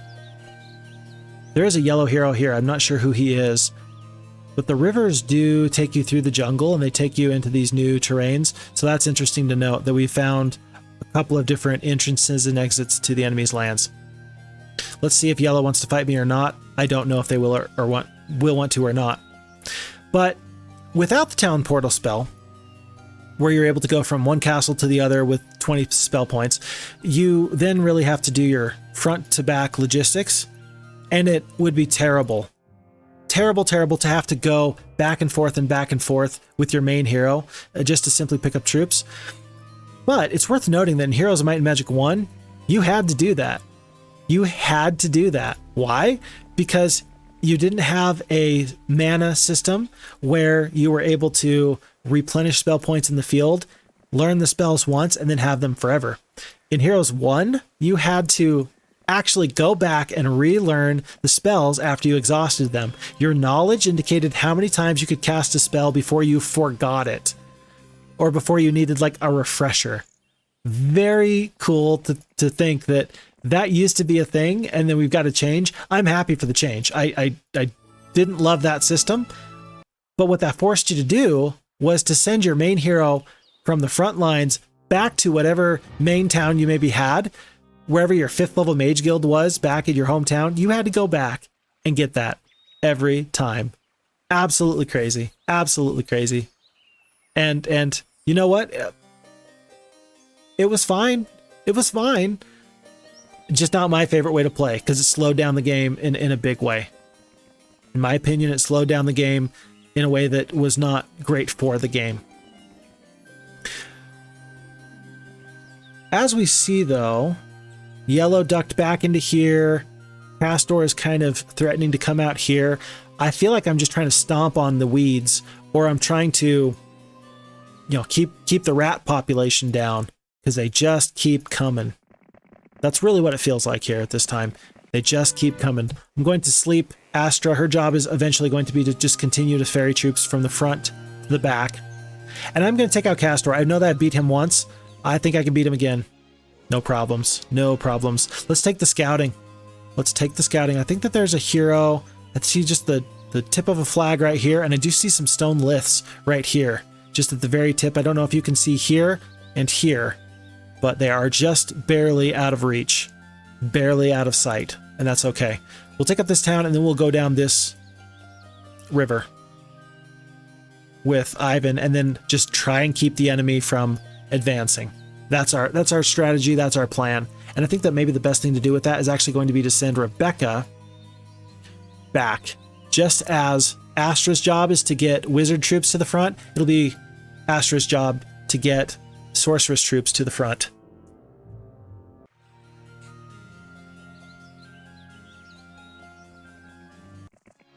I don't think red's going anywhere, but I really don't want yellow to get into my backline. Especially, I don't want yellow to get this observation tower. And that was a big pickup too, by the way. Getting that extra 10% movement on top of the traveler's boots, we're feeling pretty good. We're feeling pretty good there. Stone liths, Zom. I'm going to step on these stone liths, and it does take us to there. I'm going to hit spacebar a couple times just to see if there's more than one entrance and one exit, because multiple stone liths can be all attached to the same network. But I feel confident doing this right there. I feel confident that that is not going to be the case. That's just fine for me. Whoa. That's a little scary, because who knows what's on the other end of these stone liths. We're going to pop into these stone liths here and there. Just more than, well, we'll probably pick up this town first, but that's very scary. That's very scary. Bad things can happen if we're not careful. I want to send Vesper to get these windmills, but not at the risk of having Ruby pop out and nab him. There's no purchases to make. I'm not going to fill out this town. I just don't care. I just don't care. I think Zom is wanting to hide. We're not going to let him. We are definitely not going to lose 4 Phoenixes, though. Oh my word. No chance. No chance. I don't care what we do here, but we're not going to do that. Maybe we... Well, first off, the Phoenixes do not fly over the wall and take all this damage. We don't do that. I think that this is not a bad time to risk blinding and then maybe having the enemy use a dispel or a cure. It's tough to say, but I'm going to take that risk. You got to take some risks sometimes. You do. And so otherwise the Phoenixes are going to stay on this side of the fence, and we'll see what happens here. There's a blind there. I don't hate that. I'm fine with that. There's a hole in the fence here. I'll eventually be able to take out these war trolls, but for now, I'm guessing that these war trolls are not going to get to go for another 7 turns, 8 turns. Let's just pour damage onto these other troops that can hurt us right now. We got to deal with them eventually. Oh, if the Ogre Lords come out to play, I'll be just fine with that. I don't want to I don't want to put the rocks into harm's way. I don't care about the damage that I will take from 13 Orc Chiefs. And otherwise, let's push in. Do I have a way to deal with that blind, by the way? I do have a cure. I do have a cure. So, let's do one more bit of damage onto these Orc Chiefs and see what they do here. There's a blind there, and now we're ahead of the game. The enemy used their blind. I will use my cure, and my Phoenixes are going to get to go. I should have waited on that cure, by the way. And here's why and how I should have waited. I should have waited until the Ogre Lords went, and then cured after my rocks went. Because of the cure, then my Phoenixes are going to get to go this round of combat. But I could have manipulated the turn order to where the Ogre Lords will have already gone, and then the Phoenixes go. As it is, the Phoenixes are going to go deal with these wolves in just 1 second. And then we're going to mostly kill the rest of these Orc Chiefs. And it'll be fine. It'll be fine.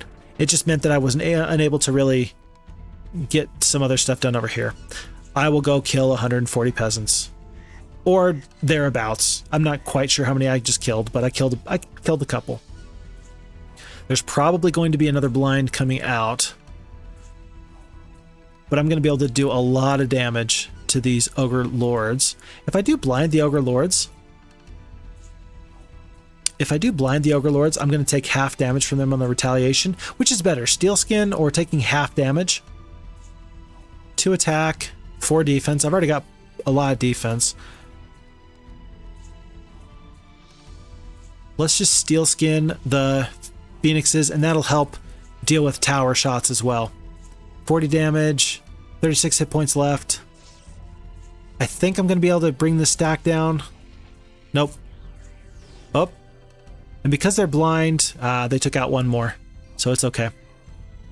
That's just kind of where we're at now. Let's clean up these Ogre Lords. And then everybody's going to get into position to attack these War Trolls and absolutely decimate them in one fell swoop. 5 more turns, 1 more turn for the blind. Let's cast some buffing spells here. Because there's this hole in the wall, let's try and use that to our advantage. Rocks are just waiting. Steel golems, they can maybe get through that hole. That's very interesting. I did not count on that. The turrets there, if there's still a right turret, a left turret, and the main ballista, they will go every round of combat, even if the enemy is disabled. For some reason, I thought that they would not get to go. It's very interesting. Okay. Let's bless the Phoenixes, and let's just break the blind right now. There's 10 War Trolls. There's 1 more War Troll. And that's the fight. So I'd much rather these losses than 4 Phoenixes. And we are going to take the... We're going to take the archery. Plus 10% damage. I think that that'll be good for us. Any good spells in here that we need to pick up? The Disrupting Ray. That could be valuable. Plus a Dispel Magic in case I didn't have it already. Wow, there's 100 goblins there. I don't think I'm going to purchase them, but that's worth noting anyway. And then I think I've got enough gold. Yeah, I've got plenty of gold. Let's buy 2 more heroes and use them to really go through these stone lists and see just what we have to deal with here. The secondary hero is going to go that way. Wilfree's going to go this way. And then I'll feel much better about my observation of the enemy, making the appropriate choices, things like that. Okay, that goes there. One more time, I'm just going to go through these stone lifts just to be sure. And then, should I go this way? I think that this stone lift goes there, so let's go down. Let's go south over this land bridge instead of north, because Ivan's going to eventually head that way, and we'll be okay in that point. Glorious battle. Ruby goes down. And then let's head through here. Again, trying to keep the enemies from blitzing into my area. Rebecca still has to go because she's going to be the resupply. And a new week is coming very quickly. Very quickly. We can get to this one windmill here. So let's do so. And then a new week. This is a good map. I like this map. I like this map a lot, and I'm having a lot of fun with this. I recognize that this might be a little bit slower than we usually like to play, but we're getting there. We are first in towns, castles, and heroes, so we've mitigated the issue of being outgrown. We're looking for Wraithmont, Ambrose, and Ector? Sir Gallant. That's Sir Gallant. So we're looking for those heroes. Who just popped out here? Sabu, Wraithmont. Wraithmont is Red's toughest hero, but I still think I've got that under control. I do think I have that under control. There's a green hero here. I don't think I would have been able to get away. That is Sir Gallant. So there's a lot of attention being focused right into this area. Plus you got Thundax here. Yeah, this is a lot. Myron might need to do... She might need to take out these heroes and then do a tactical retreat. I think that's probably going to be the best thing for me. Joe Josh the Barbarian, he's back. He's back. I'm going to give him one wolf, and I'm going to see if I can slip him past the enemies, because I did not get to see what's in these stone lists here. And there's a chance that no one's going to pop out if Myra is able to take out Sabu. Oh, 6 phoenixes. Oh my goodness.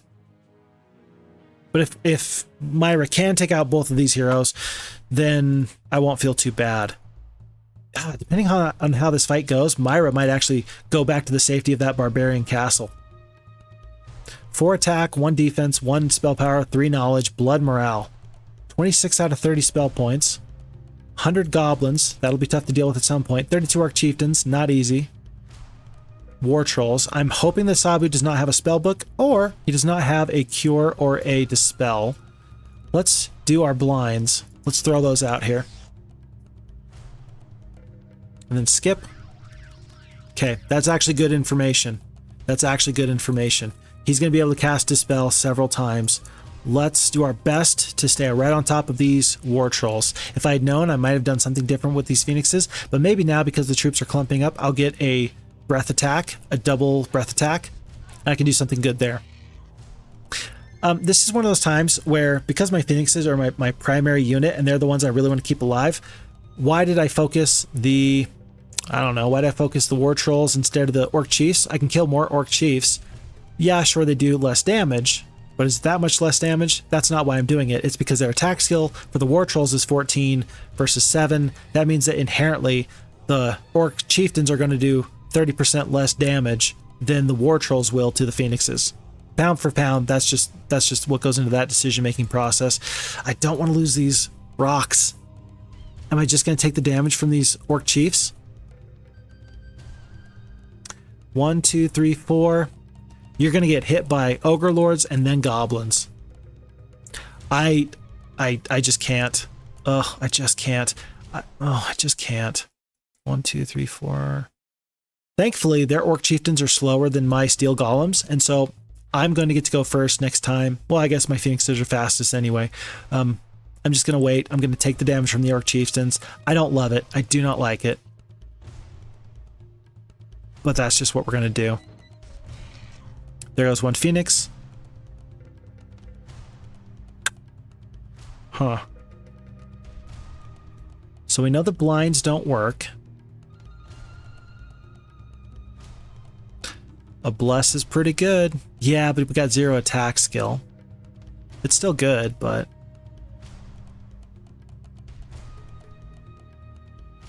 We're probably going to... Let's bless the phoenixes, because it's going to be a spell that lasts for a couple of turns. We'll take out the wolves, then we don't have to worry about these war trolls anytime soon, because they're going to be encumbered by this stack of phoenixes, and then we can worry about things like these goblins. Yeah, let's worry about the goblins right now, because that's just a lot of meat on them. We're going to see what we can do about the ogre lords later. But for now, I just don't want these 60 goblins to get a free hit onto these steel golems.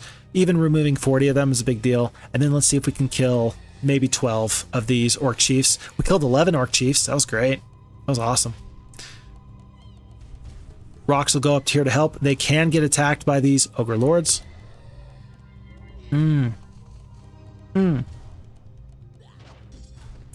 That was a good turn. Wow, there's some good luck coming out from these guys. And that's why we're losing phoenixes. Phoenixes are going down so fast.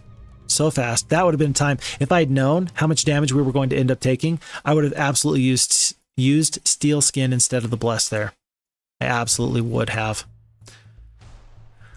It's a little late now for that, though. Let's see. 1, 2, 3, 4, 5. If I can haste these steel golems, I'm not going to have to worry about those 21 orc chiefs. Ogre lords are going to do a lot of damage. Let's just kill the war trolls. Try to save one more of these phoenixes. Good morale, good luck. That's a big deal. I knew they had a dispel. For some reason, I didn't think that they would use it in that way.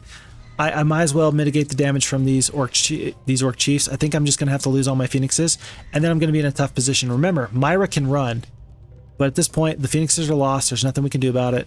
Let's just get this fight won, and then get out of here.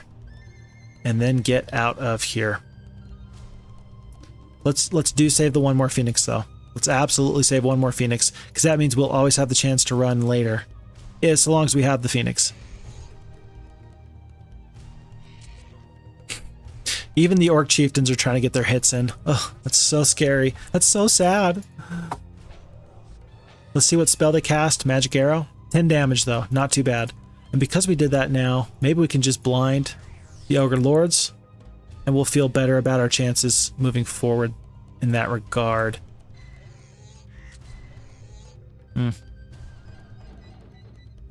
They are going to dispel these ogre lords, I'm guessing.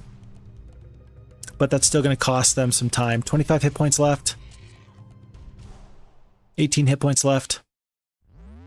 1 to 2. That'll take out the war trolls. There's the dispel. Unless they get good morale, they're not going to be able to get to the phoenixes. Because they chose to do that, they're definitely not going to get to the phoenixes. And then we are also going to get to prevent them from running. There's 4 orc chiefs, and then there's these ogre lords. Okay, that was a tough fight, and wow, we lost basically all of our phoenixes. Oh my goodness, I did not think that that would happen. And that was actually the hero that I did not think would be a problem. I thought Wraithmont would be the problem. I did not think that that hero would be the problem. We're going to step on the stone liths. Let's see. Yeah, okay, we know where that goes. Oh, I've got plenty of gold. If I need to surrender, I will. But maybe we can just hold on to this town. 120 goblins? Who would I rather have? I'd rather get rid of the rocks and have so many goblins.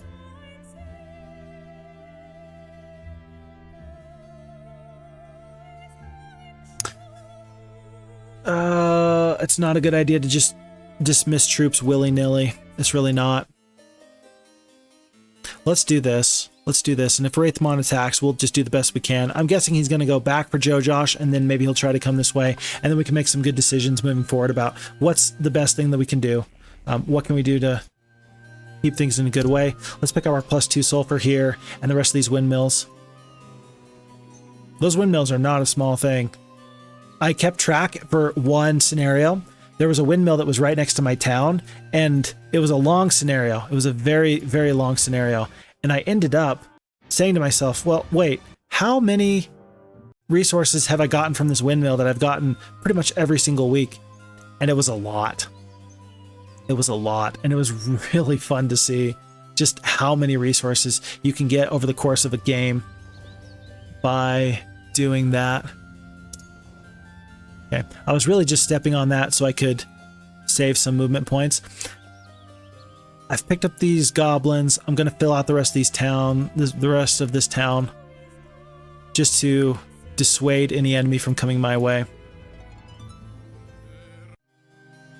And otherwise, we make the long trek south with Ivan. I'm going to, at this point, avoid things like this.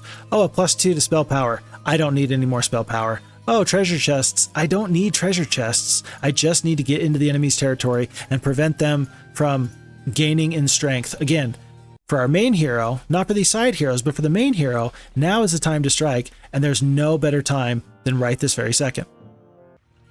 Green, that's Sir Gallant. He's tough. He's tough. We're going for the resupply here. Rebecca should be able to get here into this town today. And we are going to basically purchase out this town. Let's just purchase out the town. Yeah, let's purchase it out and then we'll take whoever we want. Here, here, here. I wish I'd pick up the upgraded cottage. I didn't think. And now it's going to cost me an extra 4,800 gold to upgrade these dwarves. Do I take the dwarves on the road with me? I think not. They're just going to stay here for now. Maybe we'll upgrade them later, but for now, we'll take this army and this will resupply.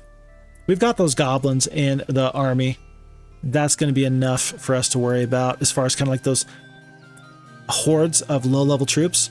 A horde of low-level troops is a good thing to have. They can do a lot of things. You have to account for them in some way, shape, or form, but also they really lose their power if they're not supported by higher-level troops. And so I'm very, very well aware that having, two huge stacks of low-level horde-type troops sounds good, doesn't work. At least not in the numbers that we're talking about. Not in the numbers that we're talking about. I'm guessing that there's at least one more town in here. I don't have to guess.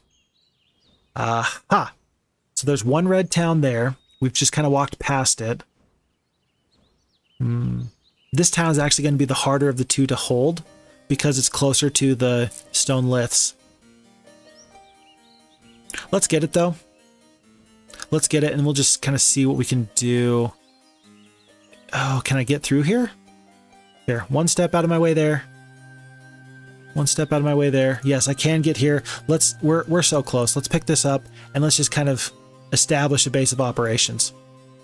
This land bridge is going to be important to keep more troops from spilling out into places that they not ought to be.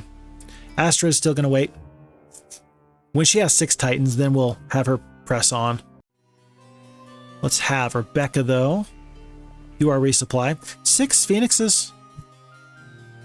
6 phoenixes is good. I will wait on the unicorns. I like the unicorns more than I like 138 goblins, but I will wait for now. I will wait for now. Rebecca will go back.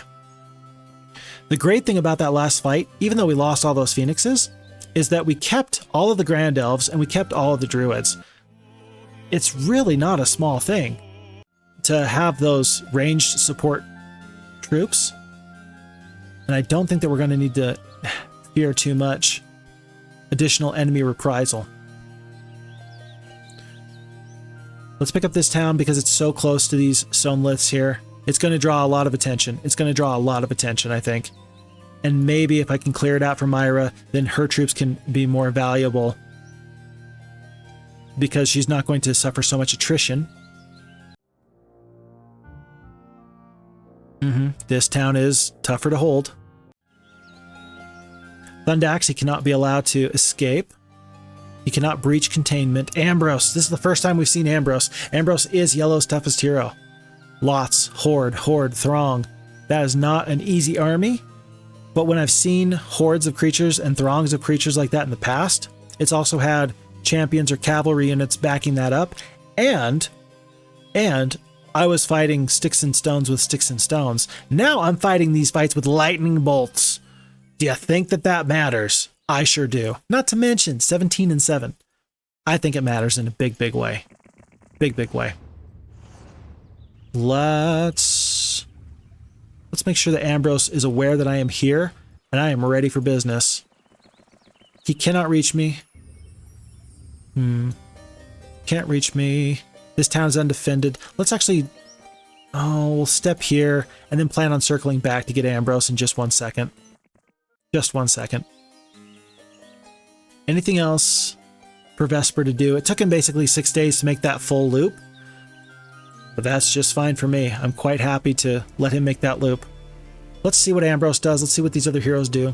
I probably should have checked to see if I should have put some more troops in there. Yeah, Ambrose wants to break out of containment. I don't need Wraithmont more than I need to take out these troops here, though. It's going to take a while, but I'm going to step on all of the rats. I'm going to squash all the cockroaches, and then we're not going to have to deal with so many troops just running around. So many heroes just getting into my back line. I definitely want Uncle Ivan to fight that fight. But I think that we can use Myra to take out this army. Sir Gallant is tough. Let's not do that. Okay, let's go this way. Yeah, and she can actually deal with Wraithmon, it looks like. Wow, there's some nifty logistics going on there. And it's more than I want to try and wrap my head around to figure out, okay, this one goes here, this one goes here, which is the quickest way to get to my desired destination. Yeah, they're just popping in and out of everywhere. I'm very happy to see that he came back. Let's fight this fight. 10 Cyclops. I may not be able to prevent myself from losing 2 Phoenixes. That's what these troops are here for. But still, let's see if we can do any better. Does this Barbarian have a... Does he have a mitigating spell, a cure or a dispel? I think we're going to find out right now. And I'm actually going to wait to see what he does. I'm going to wait to see what he does. Because if he does dispel or cure, I'll find out right now. He does. And then if I had flown over the walls, I would have absolutely gotten destroyed. I would have taken so much damage. And I'm very, very glad that I didn't have to take that damage. Let's do a steel skin, actually. Let's do a steel skin. I don't love this. I don't love this at all.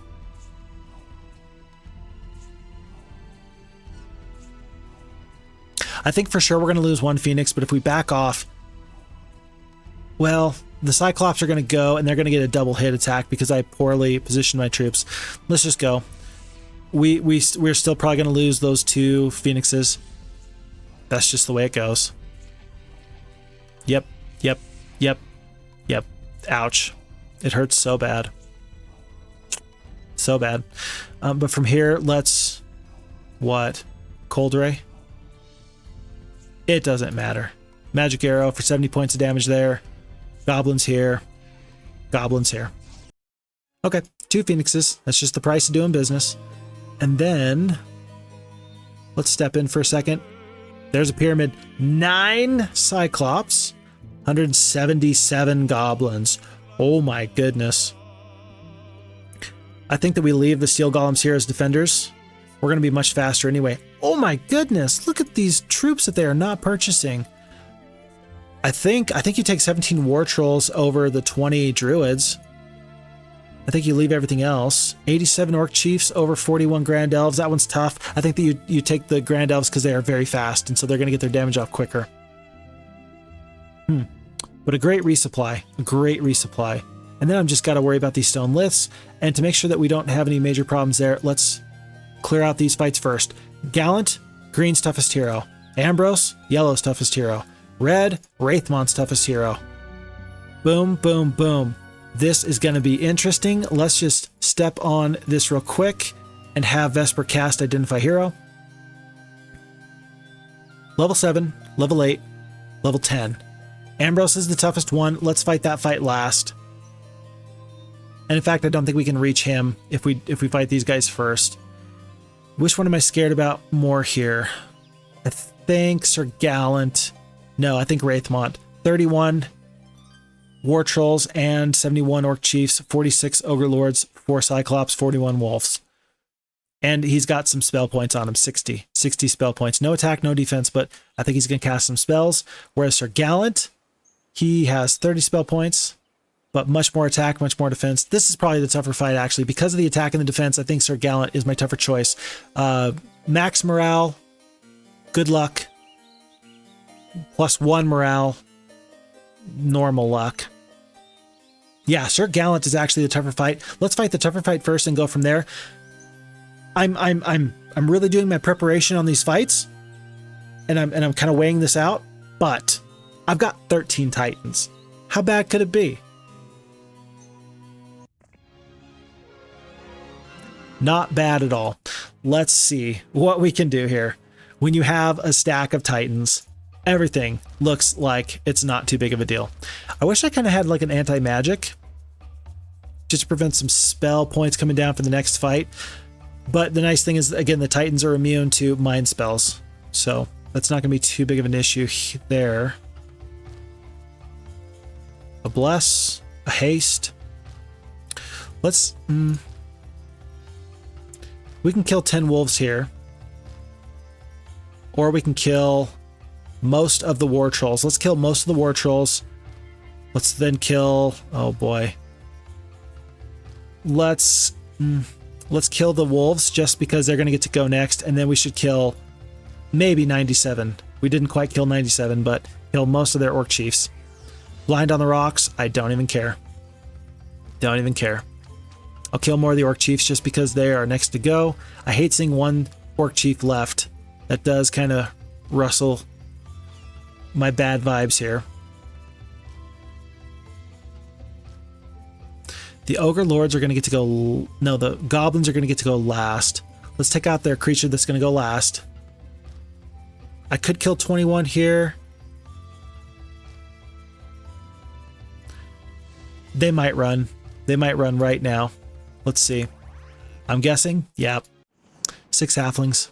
So be it. Let's take the scouting. It looks like there's a lot of terrain here that we can deal with. 4 rocks. Maybe we can do better. Yeah, these are not tiny armies. I just have overwhelming power. Overwhelming power. And one interesting thing, so you can only reduce damage down to a minimum of 30%. You can have up to 300% bonus damage if you have extra attack over these enemies. Let me say that again. 300% bonus damage is possible. Whereas you can only reduce damage down to a minimum of 30%. You can have 30 additional attack over defense, and you're still making use of that attack. It's very hard to cap out on attack. It's much easier to cap out on defense. Much easier indeed. Let's see. Let's kill 40 to 50 of these orc chiefs. Instead of you cursing my titans, how about I just bless them? And kill all your war trolls. Wow, that's so sad. So sad. I'll take out all their cyclops here. The ogre lords are not going to be able to reach. And let's see how many of these wolves I can kill. I might be able to kill 41. Oh, that's always so nice to see. And what I'm going to do here is I'm going to blind the ogre lords. The ogre lords are going to lose their turn. Kill the orc chiefs, and then we should just be able to pile on the damage before the orc chiefs really get the chance to go. This battle's over. It's over. Stealth shield, +2 to our defense. Fire cloak, fire damage is halved. And now we got to think about how many artifact slots we have left. Ivan is pretty tough. He's pretty tough indeed. Let's head straight for Ambrose. I don't want him to get any ideas. I'm not trying to run from him at all. I'm trying to stop him, but I definitely don't want him to get into this lith and then threaten Myra. That is not something I want to have to deal with. I deal with enough right now. I don't want to have to deal with any other shenanigans. Another hero is worth getting purchased here. I think, for some reason, I thought that maybe Falagar we'd seen before, but I guess not. We're going to have him head out with his very fast troops, though, and just kind of take up this extra space. Make sure that there's no other heroes that we need to worry about. Vesper will continue his long march. Rebecca is going to, once again, pick up troops. We're not going to upgrade the dwarves. I'm a little sad that I did that I purchased the dwarves without having upgraded them. Pretty sad. And then we'll send everybody else back out. And then this time we're probably going to end up dropping off those unicorns. This is also high time that we think about sending out 6 titans. We're just out of gold enough that I'm going to wait one more turn, and then I will do so. That's twice now that the enemy heroes have stopped just short of this town, or this castle. Not because they wanted to. That was just kind of the way it shook out. I don't even have to fight this fight. I don't even have to fight this fight. If I do, though, maybe they're not going to be able to rehire their hero. Maybe they won't even get to rehire their hero. Priorities. Rangers are going to do damage now. Paladins can get across the battlefield and do a lot. I'm guessing that there is a dispel. I'm guessing that there is a cure. I'm going to wait on my spell casting, and maybe we'll figure out what to do with our spell once we see them cast their spell. 223 hit points left on my titans. Yeah, I'm not too worried. I guess I'm not even going to really cast a spell. I'll cast the blind, take out the pikemen, and then we will do the exact same thing we did prior, where we just obliterate them with our overwhelming force. And now the enemy does not get to run. There's an Ankh and a Serenity Pendant, and we are now out of spaces. So if we see Ambrose, he still may be worth hiring in a tavern because he's going to have maybe a few more artifacts on him. Rather than go anywhere else, let's go pick up this town that we can see here. Let's purchase one more hero. It'll be Kalindra because she has the very fast boars. I guess that Marini does as well, but oh well. And then Kalindra's going to head down towards these stone liths. I don't think I've actually gone into those stone liths. Perhaps I have, but I may have been missing the mark on that. And now really, I'm trying to take up as much space as I can. I know that there's one more castle up here. Let's just travel up river this way to go take that out. But I'm trying to take up as much space as I can and keeping the enemy in front of me. If they get behind me, it's not bad. That just means I have to go out of my way to really deal with them. We can get 3 Titans. We're going to wait for one more turn.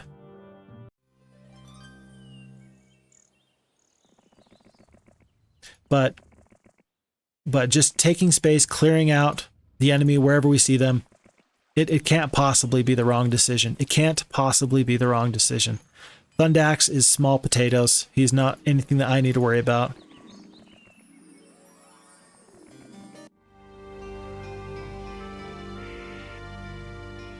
And again, the way that I'm rolling through this is simply because of my higher tiered creatures are too much to handle for the barbarians and the knights. Barbarians and knights. So someone asked me a little while ago, and maybe I can give a little bit of a preview since I'm in the middle of some other stuff here right now. But someone asked me, they said, well, can you do a ranking on the castles that you will find in Heroes of Might and Magic 2? And there are, what, 6 factions? You have barbarians and you have knights, you have necromancers and you have sorceresses, and you have your wizards and you have your warlocks. And the problem with doing a ranking in general for these towns is that you inherently have to have the conversation. You must have the conversation about, well, are all the towns created equal? No. Are they meant to be created equal? Not really. I think that the Heroes 2 game designers were actually very, very smart. And truly, I think that they don't get as much credit as sometimes we ought to give them. We sometimes look at Heroes of Might and Magic 2 through the lens of a modern type of game where balance is a big thing. When you have like online competitive gaming and things like that with the advent of the internet, you could play anybody and you have ranked ladders and you have the option to have to fight to get to the very top, which is what gaming culture kind of revolves around, you know, be the best, prove that you're the best, you know, show off your skills. And this game wasn't made in that regard to where every faction would be viable from start to finish to carry you to a win. They are meant instead to be strong at different parts of the game and to have different uses. The knights, for example, they are meant to be very defensive creatures, and you're going to get the most value out of their troops at the very beginning of the game. Now, they can transition into the late game because of their 5th and 6th level creatures, but it's not very expensive to get the pikemen and the master swordsman, the veteran pikeman, master swordsman, so on and so forth. But really, they shine in the early game. Barbarians, very, very high attack. They're the opposite of the knights in that regard, but the high attack is able to make sure that they have a very aggressive play style, and their troops that get slept on the most are probably the wolves, because they have that very high attack skill and because they are able to use that very, very well with their double attack and things of that nature. But the point is that then it kind of falls off because their tier 6 creatures for both the Cyclops and the Knight do not possibly hold a candle. They cannot hold a candle, not only to the warlocks and the wizards, but also to the necromancers and the sorceresses. There's just no way that they can possibly compete. And so, when I'm doing a tier ranking, I have to take that into account, because the plan is rarely that you find one castle, or you have one castle and you stick with it to the very end. Early on, you'll use your barbarians. Early on, you'll use your knights, and then you're gonna move on from there. Because I had my wizarding town as my main town, and I have this knight town here. Yeah, I purchased a couple of these troops. I purchased a couple of these dwellings, but I didn't even bother with the 5th and 6th level dwellings because I didn't think that was going to matter. I thought that I was going to end up getting my magi and my titans as soon as possible, and then have them carry the game for me. And as we see, that's working out very, very well. Now, compare that even over to this decision to go over to the Sorceress Castle and to use the Red Tower and the Fenced Meadow. I'm getting much more mileage out of these troops than I would have from these troops, and I would have had more total weeks of growth from the Knight faction town than the Sorceress faction town anyway, and I still didn't do that. And as it stands right now, I still don't regret that decision. Just because when it comes to mid-game to late game, Sorceresses are so much more viable than the Knights. And as we see here, Barbarian, Barbarian, Barbarian, Barbarian, Knight, these guys have no chance against my superior Titans. They just have no chance. So, when we're doing a tier ranking of factions and the castles you can get, you kind of run into a problem there because, well, what should I do? Should I just say, oh, clearly the Knights and the Barbarians are F tier? They can't possibly compete with the Warlocks and the Wizards. And I strongly disagree with that sentiment. I understand exactly why somebody would say that, but I think it's erroneous thinking. I truly do. I think it's erroneous because it does not take into account the strengths at different points in the game. If I was not able to get the appropriate resources to upgrade my Wizards or my Warlocks, there's no point in having them. There's just no point in having them. Marini is here just to kind of see if I can save this town. Sir Gallant, she actually might be able to beat him. What spells are here? Steel Skin, Disrupting Ray. It's day 6. It's day 6. Let's get the Pyramid because it'll almost be day 7. But I don't think I just want 2 Cyclops over even 8 Wolves. Yeah, you do. You want 2 Cyclops more than you want 8 Wolves. And then do we just fight this fight? Let's give it a shot. And we do. We beat him. And then she stays there for another 2 days. And somehow we ended up having 8 heroes on this map. And I don't regret that at all. By the way, as I was talking, as I was jabbering on, we ended up defeating Red. That was like 5 minutes ago. But I was really trying to finish that one thought. And I don't think I even really finished it. I think that there's more to be said about, actually trying to rank these creatures, these faction towns, knowing that you have different points where they're very, very valuable. And there's times where I absolutely would rather have Knights or Barbarians as my starting faction. But I think that if I say absolutely everything that there is to say on the matter, then maybe I won't have anything left to say at a later video. This is not a bad time, though, just to mention, speaking of that, I have had some life developments where I am working through new challenges, new obstacles, and that's great. That's great. But what it means is that I have less time to really devote to this material, these games. And that makes me very, very sad because I've loved working really, really hard on these videos, and I'm going to still continue to do so. Don't think that I'm announcing that I'm no longer going to do videos. The problem is that I think that between now to my last video, it's been 5 days.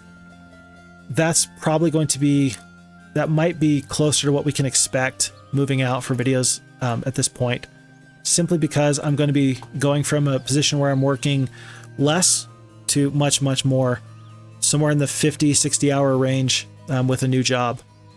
And it's a good job. It's good for my family. It's good for me.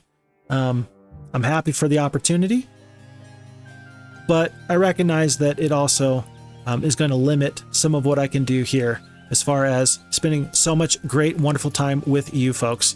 And really, I've loved spending time here, and I'm going to continue to spend time here. But I just recognize that it's going to have to be a little bit less, and that does make me sad.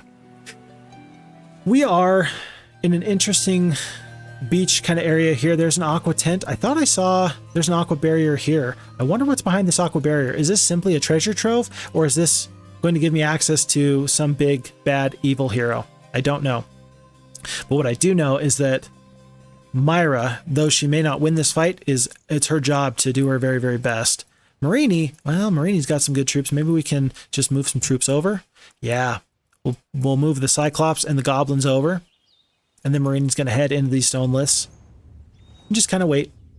Just kind of wait. I'm losing track, I think, of some of the logistical points. For example, who is it? Rebecca. She's got all these troops here, and she's here in the beach. What are you doing? Your job was to resupply. Yeah, but thankfully she's actually doing a really, really good job anyway. I'm very happy with the fact that I'm able to clear out this aqua tent and then see what's over here without having to get one of my other 2 heroes. That's just fine for me. A couple of losses there, no problem. But now we are officially crossing into this land bridge, and this feels like the second, or rather the third stage. The first stage was clearing out everything on dirt. Second stage was kind of securing this middle area, and then this final stage is what's over the land bridge, what's over here, what's in the beachfront property, and figuring it out from there. I'm not going to let Jim escape. It's going to take me a little extra time to go back and forth. But there is a yellow castle up here, and this might actually be their last castle. We may be eliminating yellow very, very shortly. Very, very shortly. No problem. 1 Phoenix goes down. I'm not even going to worry about it. I care more about the time than I do saving troops at this point, because I think that things are in hand.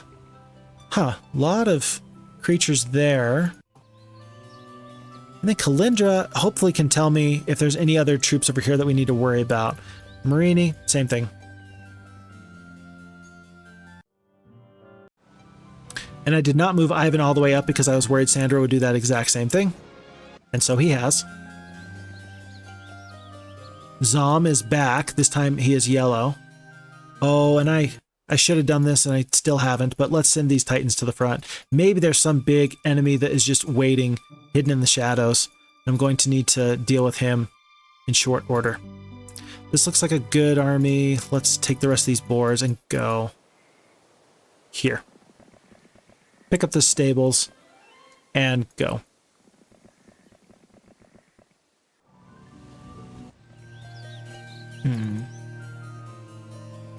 Tell you what, I said it before and I'll say it again. I think it's a great map design decision to have set up the jungle, you know, go into the jungle to defeat these castles, to set that up not as swamp, but as this kind of, I don't know what you'd call these trees. It's not coniferous, it's not deciduous. What do you call a palm tree? What's the classification? I need an arborist in the chat. Can anyone who knows about trees tell me what I should be expecting out of these trees? Horde of elves is actually a lot of elves. Let's combine the unicorns, split the phoenixes, and we're going to take some damage, but we'll still do okay. Oh, never mind. We took no damage. Great. We continue to move this direction. But again, I think it's nice that it's not actual swamp. It's just these different types of trees to indicate that this is jungle. Even though it's grassy plain, looks kind of jungly, and that's good.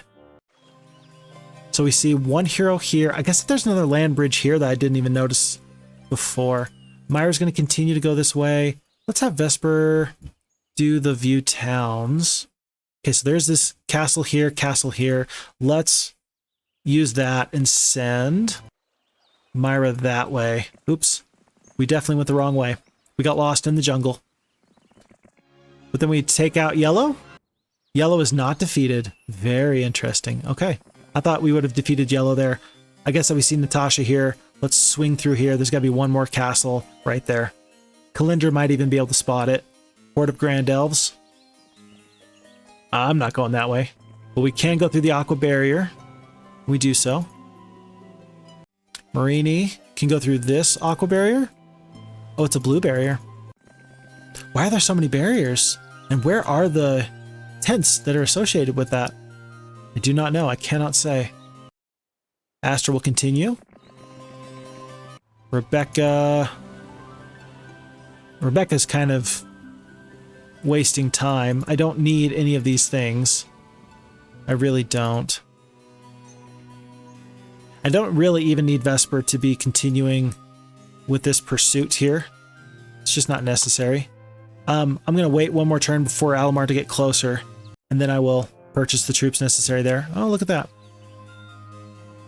He didn't even go for that town. He just knew that I would pounce given the opportunity. I guess we might as well head over here. Kalindra will continue. Yeah, I think this is just a treasure cache, which at this point, I don't think it really matters to me. Maybe the idea was that the enemy could pick up this aqua tent and then would, you know, have some additional resources that were locked behind a little bit of a time waste, time stamp. It would prevent them from immediately getting all of these resources, that they would later be able to pick them up and they would have a big boon to their economy. But at the front end, maybe it was not so important. But it looks like they just never got around to it. Or they just never put two and two together. Not too sure. Because he went here, this is the town that's actually under attack. Let's buy out all the troops here. I have no idea what he's doing. I have no idea what Alamar's doing. Oh. I knew he was going for a town, but I picked the wrong one. I should be able to... Well, I'm going to win this fight, but it's not going to be easy, and I need to have some troops left over after this fight because there's another hero just in the corner. This is the guy, though. Who's the guy? Sir Gallant the Knight. Blood morale, Irish luck, 6 attack, 5 defense. A little bit of knowledge, too. 30 spell points on him. That's not too bad. And then the troops are not terrible. I do 225 points of damage with my lightning bolt, though. I know that he's got a dispel, so we're not going to consider that. Let's save the phoenixes, not fly over the wall, and we will wait on the phoenixes here. He blinds the Cyclops. Oh, I guess we must have archery. Hold on, let me find out. Yep, I got basic archery, and so I don't take any penalty when shooting over this wall. I think, yeah, 41 Grand Elves, we should be able to finish off those war trolls. We do not. Ooh, spicy. Very spicy. And then let's... Wow. Let's take out the Orc Chiefs. I'm more worried about the Wolves. I am much more worried about the Wolves, but I'm going to get an opportunity to deal with them with the Phoenixes next round first. So... And because he's got so much more defense than I have attack, it's actually probably not a bad idea just to use a lot of spells to whittle these troops down. It's really probably not. Oh, he's only got 1 spell power, so he has to continually blind those Cyclops. Very interesting. Very interesting. Let's work on the Cyclops more than the ranged troops, and let's work on the Cyclops instead of the Ogre Lords. If the Cyclops get good morale here, they can attack me right now. I hope that they don't get that, but it's possible. And I'm not worried about the damage I'm taking from these ballistas. They're just not doing enough to really bother me. I could cure for 45 hit points here. Is it worth it? No. Yeah, but I'll save a Phoenix. Yeah, let's just do that for now. Back out a little bit. 1 Cyclops goes down, 2 Cyclops goes down. My War Trolls, any damage on my War Trolls, unless you kill 40 of them, is going to be nothing. I will take the hit from the Cyclops. 16 Goblins go down, I don't even care. And otherwise, let's see. Yep, they do. The Ogre Lords and Nilixek are now going to come out and play. I think if I get the drop... Look how little damage these 5 Phoenix do. With this 5 defense, yeah, I just need to pepper these troops down with my spells more than putting my Phoenixes in harm's way. Anything I can do to save the Phoenixes will be so good. So let's just keep them in reserve. And continue to work on this big stack of Ogre Lords, which it's gonna take a while. It's gonna take a while.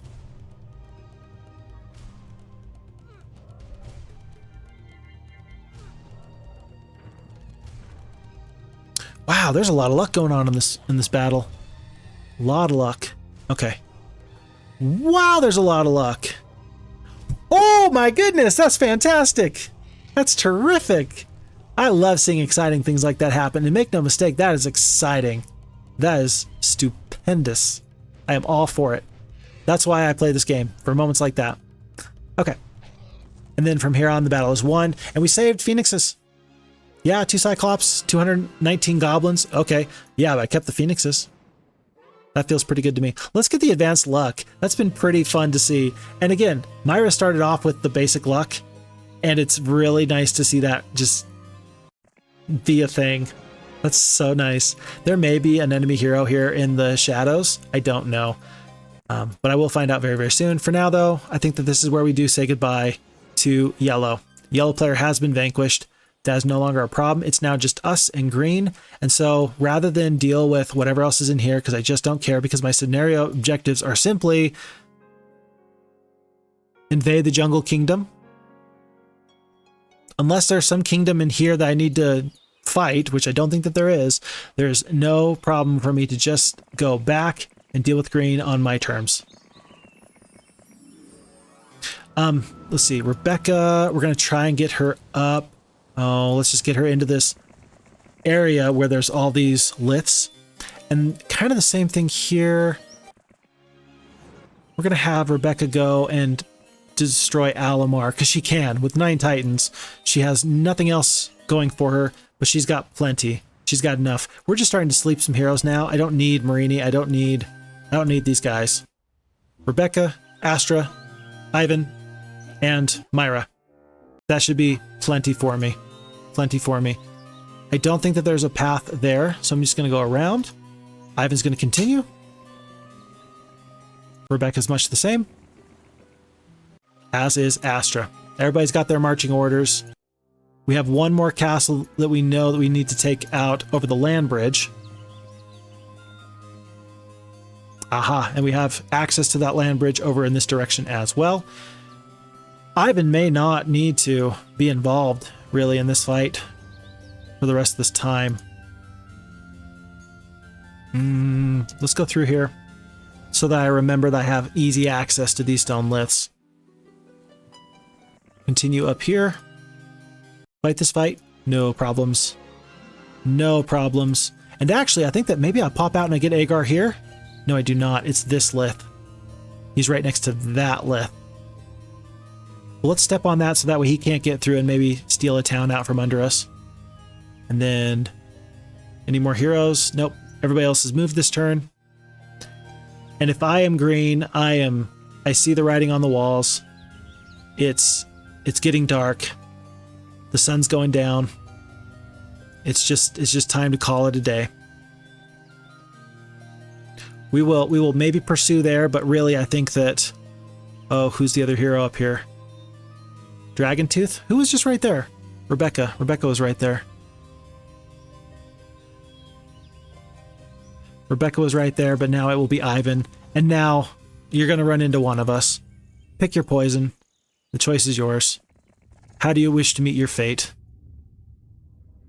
Who is on this lith right here? Which one is it? That one? I'm unable to go through. I like that, by the way. Oh, it's because Ivan's on that one right now. So we'll head this way.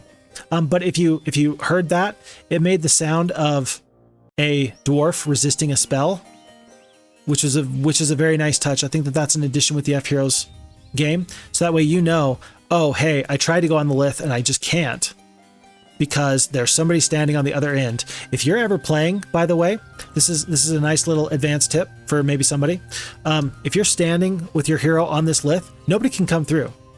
The enemy cannot attack you through the stone liths in Heroes of Might and Magic 2. They simply cannot go through the stone liths. And now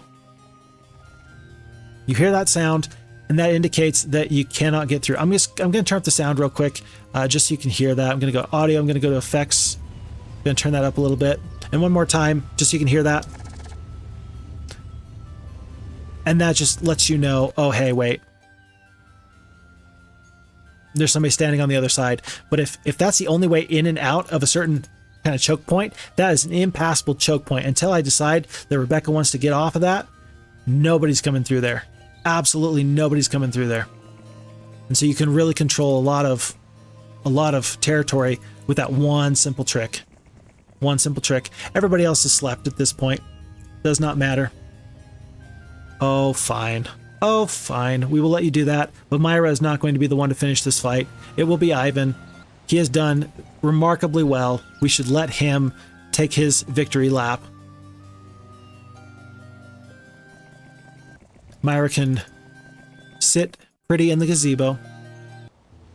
And then, folks, I think that is going to be it for Scenario 5, The Southern War.